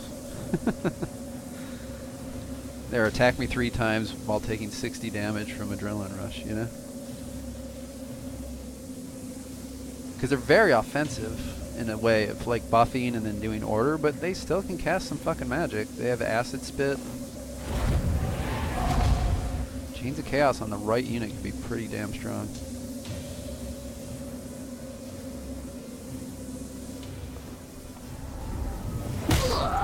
Nice. Well done. I like it. Like I just said. That was nice. They're easier to hit with range now, and easier to stun. I think we're going to see some Marauders pop out the back steps and fuck them up. Like I said, I think Crowley is just fine with him killing that Mutant Archer.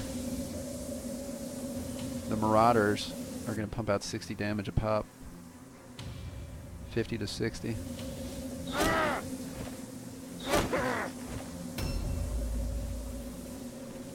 He's going to want to find that. Oh, look at that nice little sniping spot. He's in careful approach. He's going to want to find that Eshin Sorcerer he wounded. Might not be able to.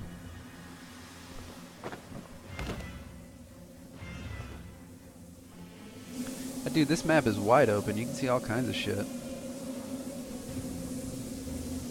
This map is all about the skirmish.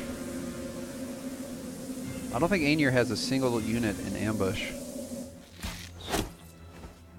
Okay, interesting. Taking out... This is all poor Searing Missile does. He should just rename him Rat That Dies all the time. No offense, Aenur. If I was going to sub out any unit on his warband, it'd probably be this poor Searing Missile guy.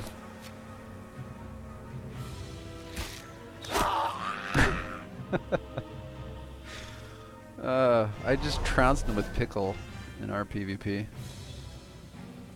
That little unit. I don't think he ever got a turn. He just got like stagger blowed and then just smashed on the next round start. Well, they're stunned. On the flip side, you can no longer use... look at that, he does have the 2 weapons. Okay. You can no longer lure them, but I don't think Crowley took lure. Aenur keeps forgetting about lure too. He's like, look, I blocked him in the doorway. Yeah, one simple lure, that rat's out of the fucking way. I can walk right into your Eshin Sorcerer. That's interesting. I guess that's his only stance. It's not going to do much without a shield on. There goes Searing Missile. He's like, remember me? I ambushed you. Let me just stab you in the ribs. You know, going up, locking down that Daredevil, I mean, it's almost like killing the unit, but at least it's a henchman tying down a high offense output hero. At the same time, you might want to leave that guy for his Marauders. He might be making the same kind of mistake.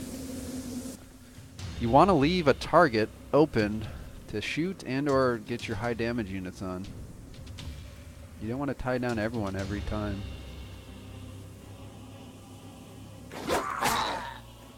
Alright, creating an all alone on that ambush doorway from earlier.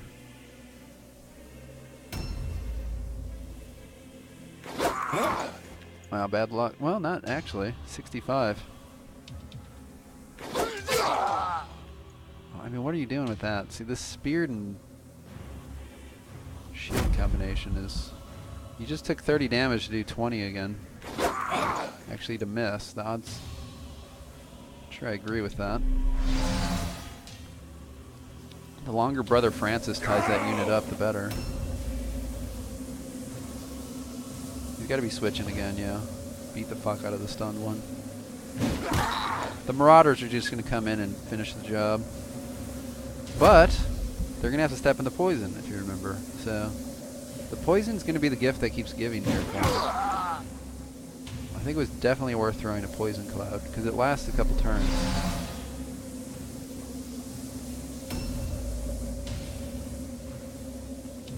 Crowley needs to drop some more units here. It's his entire warband. Maybe to turn.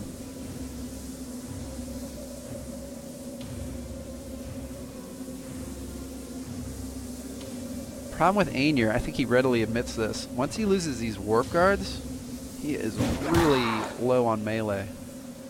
Really low. He's going to have his Black Skaven, and he's going to have his Lad's Got Talent warp guard. And then it's just like, get up in there. Start ripping apart the little cloth rats. Alright, you're going to see the Marauders finish these guys off. You can see him leaving up open little bits of circle, red circle to get in on. He actually avoided the poison that way as well. Is this going to be a charge? He likes to get Blood Offering. Get that extra crit and extra damage. A+ skill for Chaos. You need to take Blood Offering on every melee unit. If you're playing any Chaos units. It is very, very good skill. Yeah, I told you we'd be ripping out 50s and 60s. This has been a good turn for him. He hasn't touched the heroes though. interesting. Is he maybe... I think he has blood off, or adrenaline rush. Maybe he's saving it. There we go, he walked into it. So he's got poison. So his poison's already done 45 plus damage, which is the same as a shuriken. So he'll start doing even more damage as the poison stays.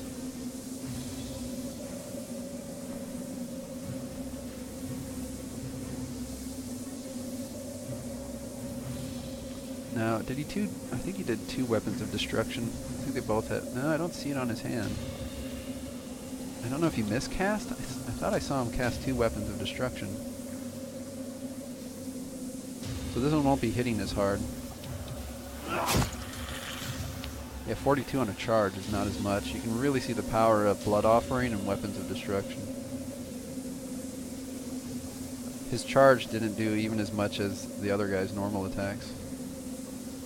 You might see a double charge. Just keep charging this unit. He's running out of time. I don't think it's that complicated. Or is the other one already dead? I missed it. Yeah, I thought it was there. Really missing that weapons of destruction. You can see the armor just taking the damage down about 20 points.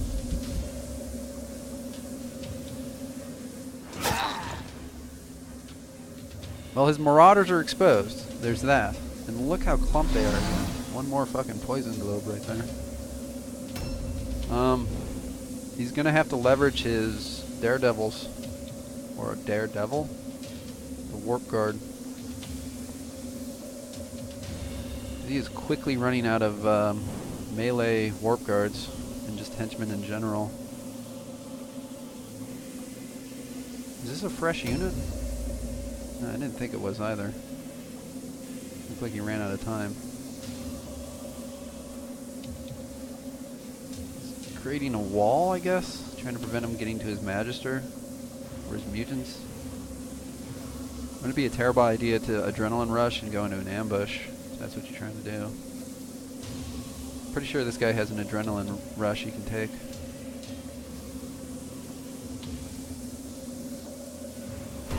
Obviously scouting overhead. Okay, just decided on parry. Is he gonna fail? No, he passed. 81, good chance. Must have a pendant on.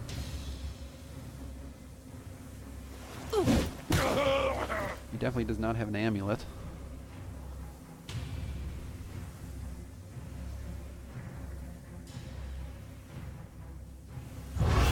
That's probably a better choice. Now this guy passed as well. 81 is good odds. I think you're going to have to go for the Marauder. Who gives a shit about a Dark Soul? That was really cool seeing the Vision of Torment. That's fun to see. You don't see that often in PvP. That's why I was thinking you'd see the Doomweavers. He has really good stun resist. I think he wants to stun a lot of his opponents with Vision of Torment and then miscast. Well, not miscast, but like on purpose curses. With the on purpose curses. With the Doomweavers, trying to create AoE stuns. Oh, that's bad luck. One of them was going to miss, though. Your other 3 should land. I mean, it is 75%.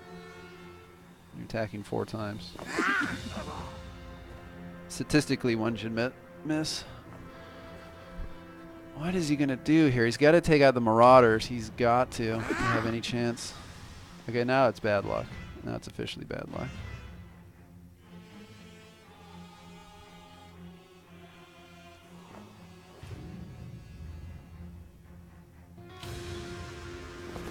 Yeah, that's not the right order. It's playing a little sloppy. You would have done that first and then throw shurikens on him. He only landed 1 attack anyway, though, so.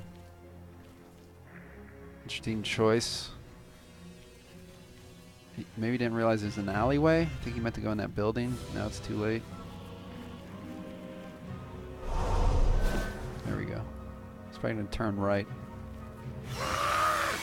No, he's coming back towards his units. I don't know what he's doing here. He brought him back to Crowley. must be a reason. Okay, it's looking like orders coming up. He ran him away from this healer too. He could have thrown some healing globes. Probably needs to kill the marauders. Probably more important to do that anyway.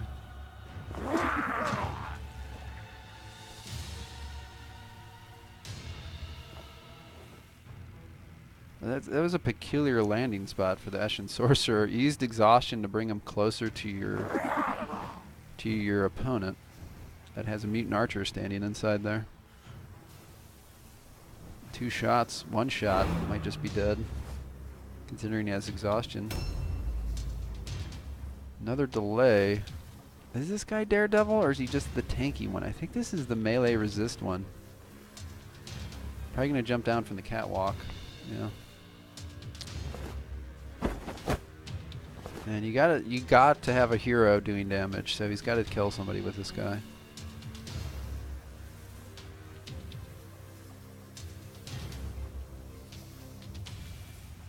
You gotta kill one of his heroes. Yeah. Don't you want the Black Hunger? Interesting.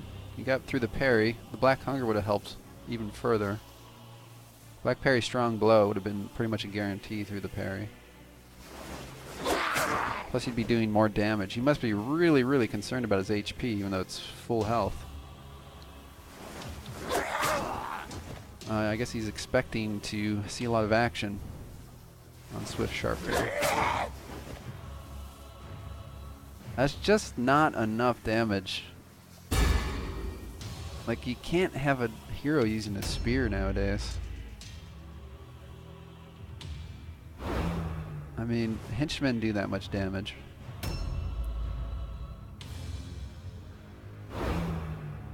I know my Dark Souls do.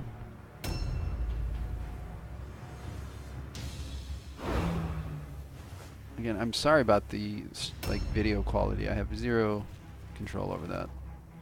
This guy has got to kill these units. No Daredevil.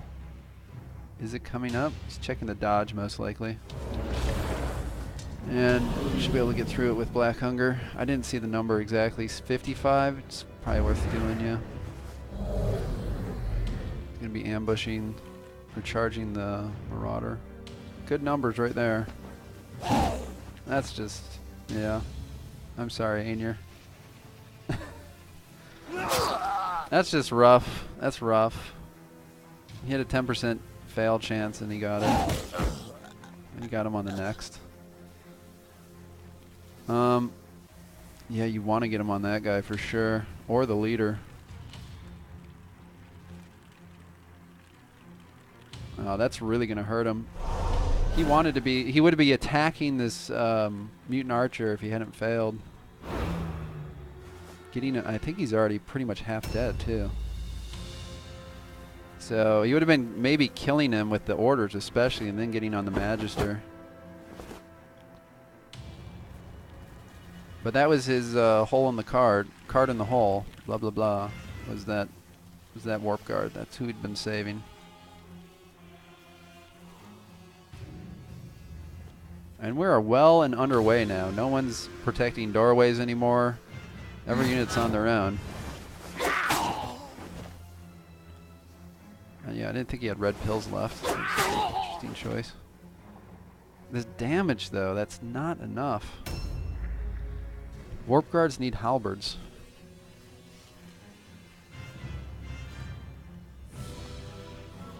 This guy's going to go order the warp guard.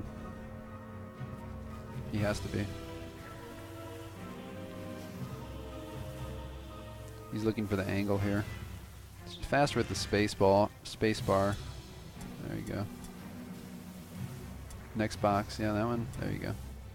But that might not be your guy. Okay, it is finding him.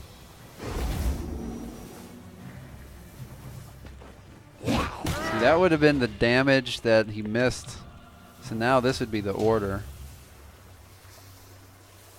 And then basically he's dead.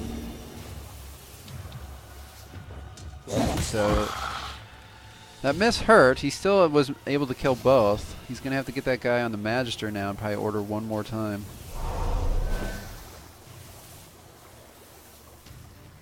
So the punishment has been brought down by Aenur. Crowley's going to have to respond. That's a good spot. It kind of prevents him from disengaging. His combat circle's going to be in the way. Now we're going to see a poison globe in this cluster of Crowley's units. He had the high ground to shoot the Marauder with. Interesting choices here. Not sure why he gave it up.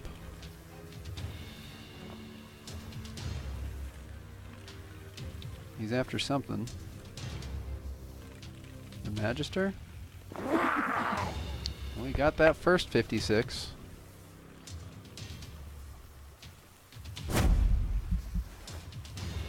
Is he going to try two more? Try to go for the kill with an order. Oh, there you go. There it is.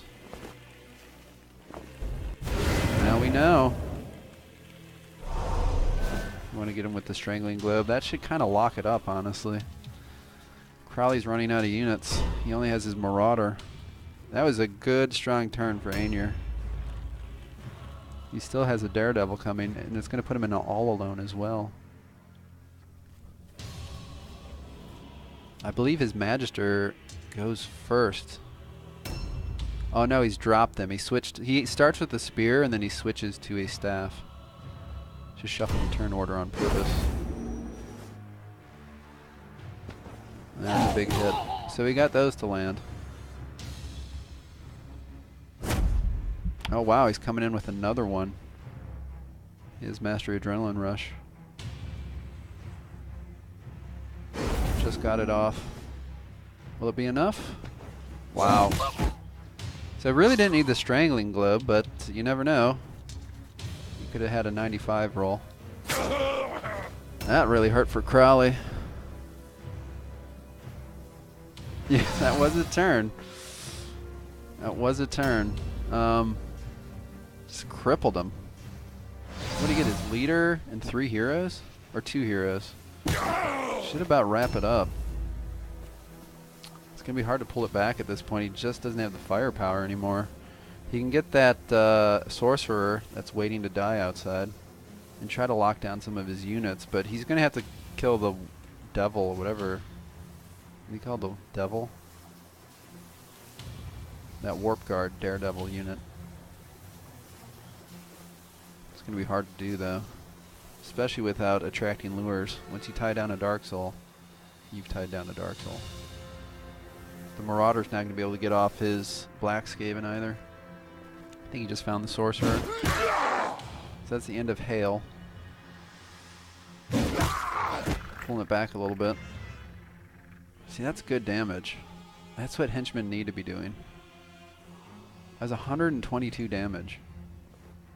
He felt that.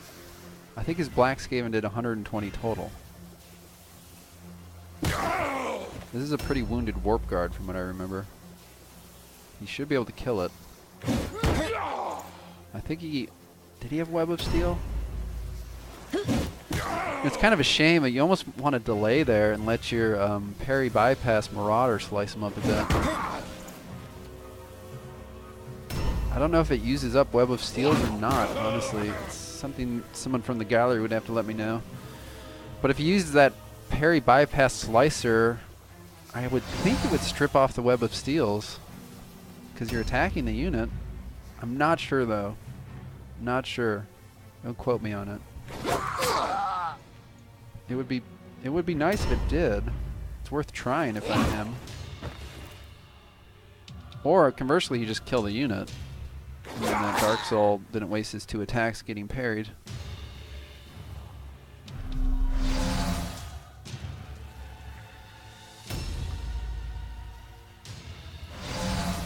He delayed that one. Alright, this guy, we just saw he can throw out 120 damage. He just spent all that effort to break his Web of Steel. I think he got to get him. Yeah, and he's seeing that.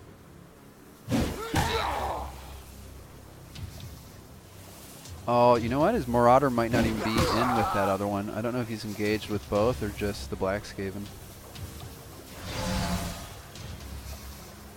We're about to find out. Oh, eventually.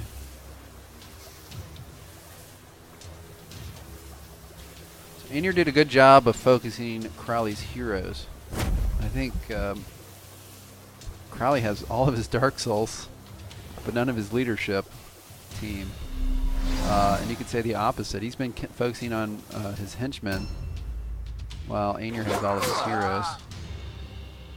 He really, really needed a attracting lure. These two guys are just stuck on this guy holding up the doorway. Big problem with Possessed. If you can't get them disengaged, they're just standing there with spears stabbing a warp guard and heavy armor. And this guy already had his turn, so he's just down to the Marauder. It's not looking good. It's looking like Crowley's moving up to the 6th seed. He would face the loser of the Clyde Player X match. So it'd be either Aenur's either going to face Clyde, Slavier, or Shellproof, which it would have been either way. But you know, whoever Clyde plays and whoever loses that match. So he was engaged with that unit. So still a decent hit chance, 67. He's not getting that poison to land, which is a slicer, gives a better hit chance. I think it's -9%. And he's passing the all-alones. White Walker doesn't give a shit. He just go right in a web of steel. He's just holding the door. You should rename him Hodor. Alright, nothing here but to clean up now. He's going to get his ranged attacks. He's going to take out the Marauder. He won't have anyone to pass the route test. So well played by Aenur. I believe he lost the first time to Crowley. So they're now 1-1 against each other, and maybe they'll see each other in the losers bracket for final bragging rights. And you may see Crowley route here. I wouldn't be surprised. He's got kids, like I said. He's probably like, fuck, I gotta go work tomorrow. The kids are crying in the corner. There's nothing left but to watch your opponent shred you. And he gets a crit. I mean, Aenur had some bad luck, but I think it's broke even. Especially with that. None of this match came down to RNG, let's put it that way. Played no role in this.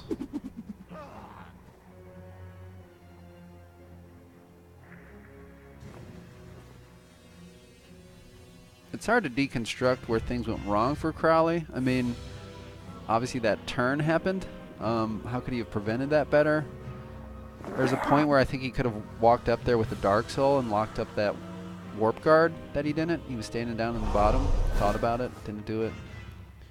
He took his Marauders onto 2 stunned warp guards and couldn't even kill them. So that kind of hurt.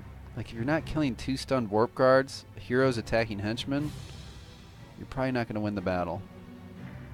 Right? So that kind of cost him.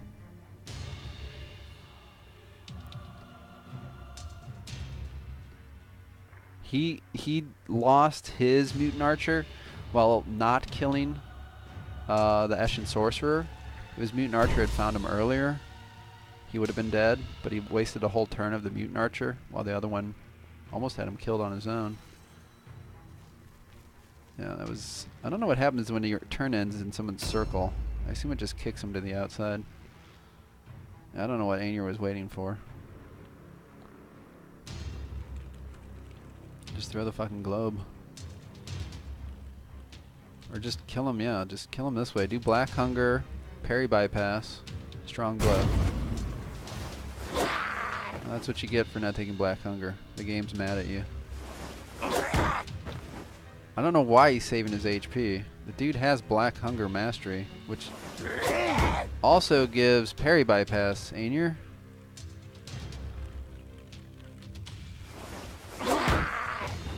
Oh, Mastery Web of Steel. It's kind of the problem with other Daredevils. That's why I love my Possessed so much. Is because they don't have to give a shit about your Web of Steel. When they attack, it's going to land 9 times out of 10. He hunting for that Dark Soul with the flag. He's getting a little cute here. I don't know what the fuck he's doing. He just killed the goddamn Marauder.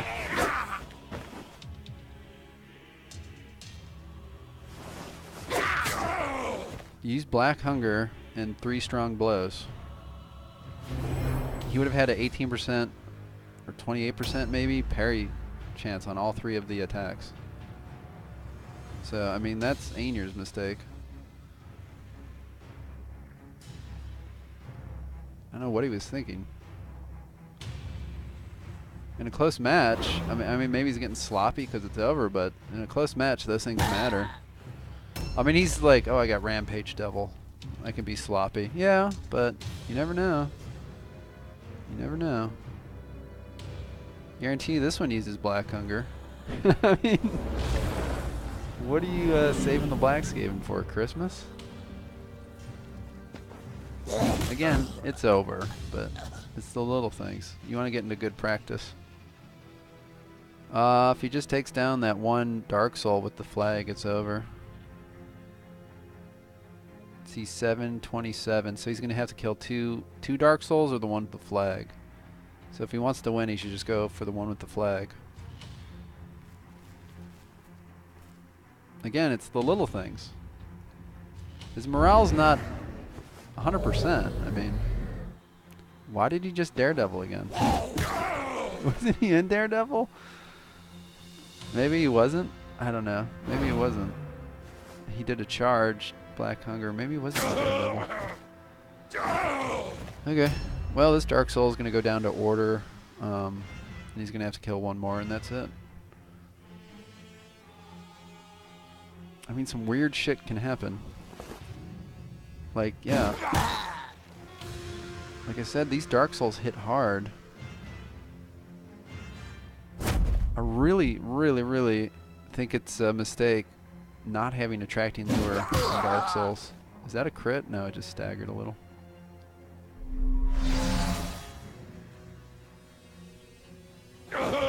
So right here you would use an Attracting Lure. Get this fucker off you.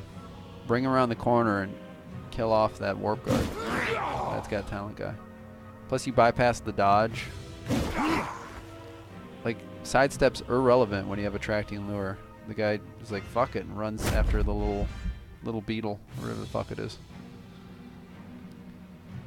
I played a lot of Chaos. A+ skills, Blood Offering, Attracting Lure. Chains of Chaos, Weapons of Destruction. This is your bread and butter of Chaos. Attracting Lure is one of the most overpowered things in the game. It turns somebody with, like, let's say you have, I'm like super melee resist guy. I have this 120 melee resist unit. It's like, yeah, you sure do. Let me use Attracting Lure one time, and you have a 30% chance, give or take, to fail. Suddenly, your guy with, like, you have 1% chance of hitting, you have a 70% chance of hitting. Like, do you see the power there? It's just, you need to have it on any Chaos Warband. Oh no, you've entered Mastery Sidestep. I have 0% chance of hitting you because you're going to dodge every attack. Attracting Lure once. Not only do you then attack them, then their stance is broken. You walk up to them and just keep hitting them the normal way then. So, a lot to be said for Attracting Lure. I think it's 100% mandatory on any Dark Soul. 100%. Because they can't disengage. Obviously negotiable on others. My Possessed don't have it. Because the Dark Souls run up and pick off whatever ticks on them, or the Possessed just rip it apart. My Marauder has it. My Mutant doesn't, but he could have. Mutants can disengage though. So no, Marauders can. So I think that's partly why I took it on the Marauder. So taking it on Marauders and Dark Souls is probably ideal. Aenur's passed every all alone too. If this guy had just failed one all alone, these Dark Souls may able to have killed him and moved on to something else. If he wants to give out an MVP award, I'd say give it to White Walker. I mean, this guy's just held the door against these two. He keeps taking defensive stance without the shield. It's really weird. I mean, he only has X amount of HP or red pills. I get it.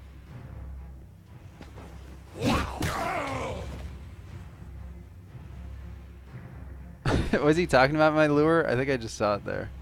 It does. It's. Are you listening in?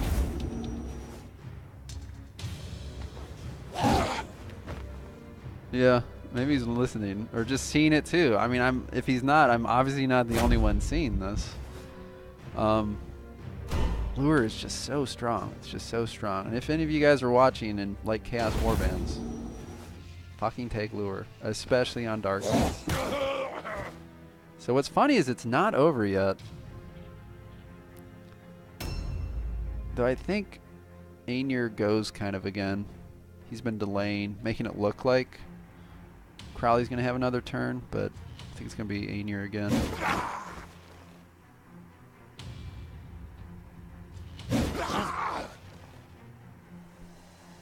Yeah, exactly. He's stating what I'm saying, like, but in a shorthanded way. In sidestep, you'll have 100%. Yeah, it's like the point is he finally failed. Look at this. There's a window here that Aenur almost left open.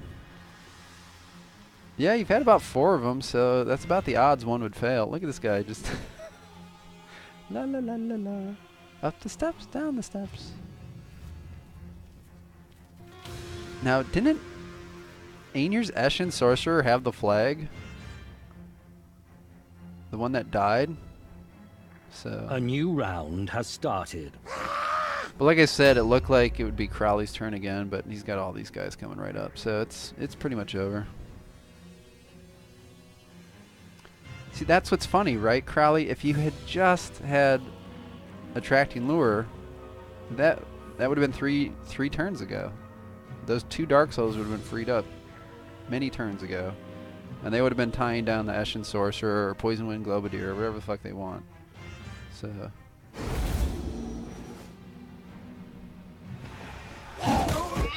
So that's it. It's officially over. He can end his turns. He cannot pass a route test since he only has Dark Souls. And Aenur should know better. He should just end his turns. I mean, you don't get any extra credit. You're just keeping Crowley from his child. And the anger is boiling inside of him.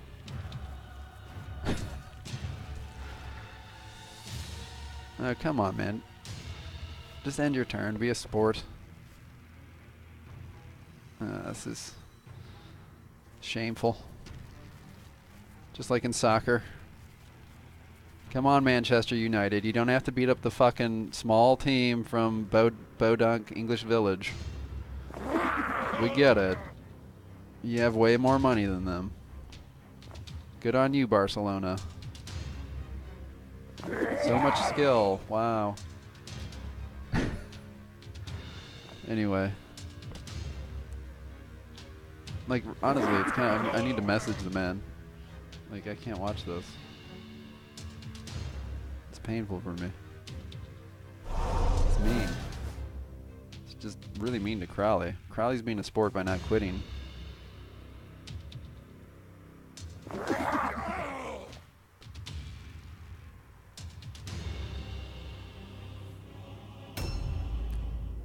Stop. Stop. Oh man, this is tough. I don't like this. Just end your turns.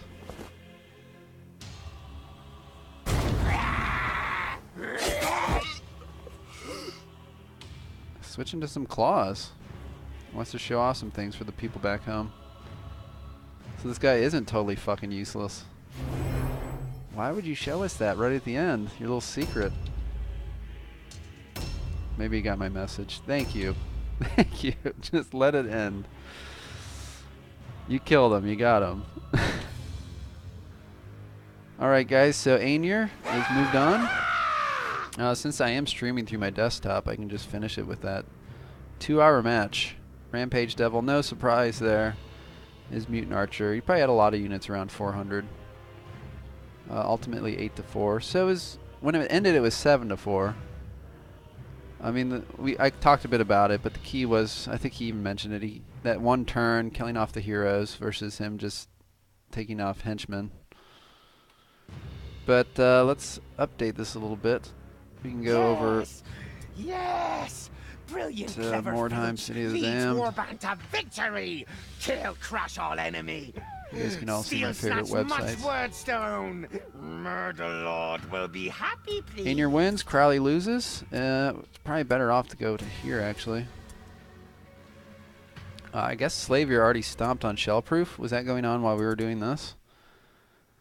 It's going to go, I don't know which is going to be where, but it's going to be Aenur and Crowley in this bracket. When did this happen? 8-1. Good lord, he beat him 10-0 last time. All right, so now we already know. My opponent's going to be Shellproof. Crowley is going to face the winner of this match. Aenur will face the loser. They got a tough task ahead of both of them. But that's what it is. I'm not sure why it's not populating over, but this should be Shellproof. Yeah, of course, dude.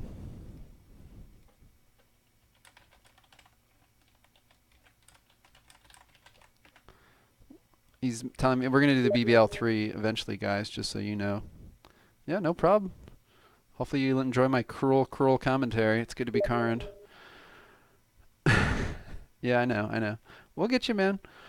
Karn's already won, so I'm going to get Shellproof. If anyone's a fan of the stream or the channel or the YouTube or anything, I've probably played Shellproof 10 fucking times with my Chaos Warband against his Skaven. We are very intimately aware of each other's abilities and what units I need to worry about and how they work and where he is strong against me and I am weak against him and whatnot. I know I scare him. He's new to PvP and he's done very well to get into the uppers bracket. I mean, he should be very proud of that, and I've told him so. But I like my odds. I like my odds against Shellproof, and if so, I can go against Karand, and I'm the only person that has beaten Karand in this whole tournament, and I like my odds against Karand. So I'm pretty happy with the results. I think the tournament in general has just been a good success. I think everyone's having fun. It's high quality throughout, like I've said. True Griffin's had some bad luck, but he's still in it. He's still in it. We can mention that as well. Like I said, Hole Poker, Chris Cardiac needs to happen. The loser facing Greybush, who beat Dig the other day. Again, if I had to put my money on it, it's Hole Poker. He's a very experienced PvP person. But Chris is known for he should be called Chris Chaos instead of Chris Cardiac. He has some of the most entertaining matches. He might get Hole Poker somehow and just nuke the fuck out of him with comets and like group stun explode his units. You never know with Chris. You never know. So if that winner would face True Griffin, the loser drops down here to face Greybush, the winner of which would stay in the tournament in the second loser's bracket slot. After that, the lowest seeded people to lose, we already know it's True Griffin because he's the 8 seed, has to play this one. So let's say, I guess Crowley's the 7 seed. So if Crowley loses, he automatically falls into this match. So if I lose or Shellproof loses, we would fall into this next match where you'd play the winner of these. So you kind of skip an elimination match, which means one less PvP, which means less fun. But anyway, loser's bracket, winner's bracket. I think that's enough said for now. I hope you guys enjoyed it. I'm sorry about the quality and the length. I have no control over that. But thanks for hanging out. Press F5, Kitten Paw. Is that a refresh screen? Is that what you're trying to tell me? Refresh the fucking screen? F5. Keyboards, what is this, 1980? We have mouses now. Mouses, mices, mises. All right. So, I mean, I could literally play Shellproof right now, right? I guess I made a point today that I don't know who my opponent is, so I don't know if I want to swap out a unit yet or not either. So I think I have to decide that here shortly, if I'm going to bring in Snowball officially or not. So I don't know. I don't know if I want to. Honestly, I don't know how much I'd use Snowball or the fucking Doomweavers for the rest of this tournament, to be quite honest. I'm really loving Pickles, if you guys haven't noticed lately. So I mean, Pickles I think is just a core member at this point. So I really only have like one slot I would cycle through, and it'd be Snowball or the Archer or the Doomweaver. So I don't know. I don't think I'll ever take 2 Doomweavers again. That's just too much literal chaos for me to handle. So, and I just don't know if I'd take Snowball at this point. These are such good players. I don't know if you can rely on RNG of maybe critting somebody. You just need to know predictable stuff at this point. Anyway, thanks for watching. I'm just kind of rambling now, and look for more content in the BBL3 or this tournament and future announcements, because, you know, this is starting to end, and we're already trying to plan the next ones, which, if you're not in this one and you're watching, we have files. If you want to get started and join the next tournament, just come on over to the Discord. Let me, I think this button. Shit, you guys don't need to see how few people watch. Just go into the Discord, talk to us, join, be a member, have fun with the family. And you can just click these if you want to see everything I was just looking at. Anyway, thanks for hanging out.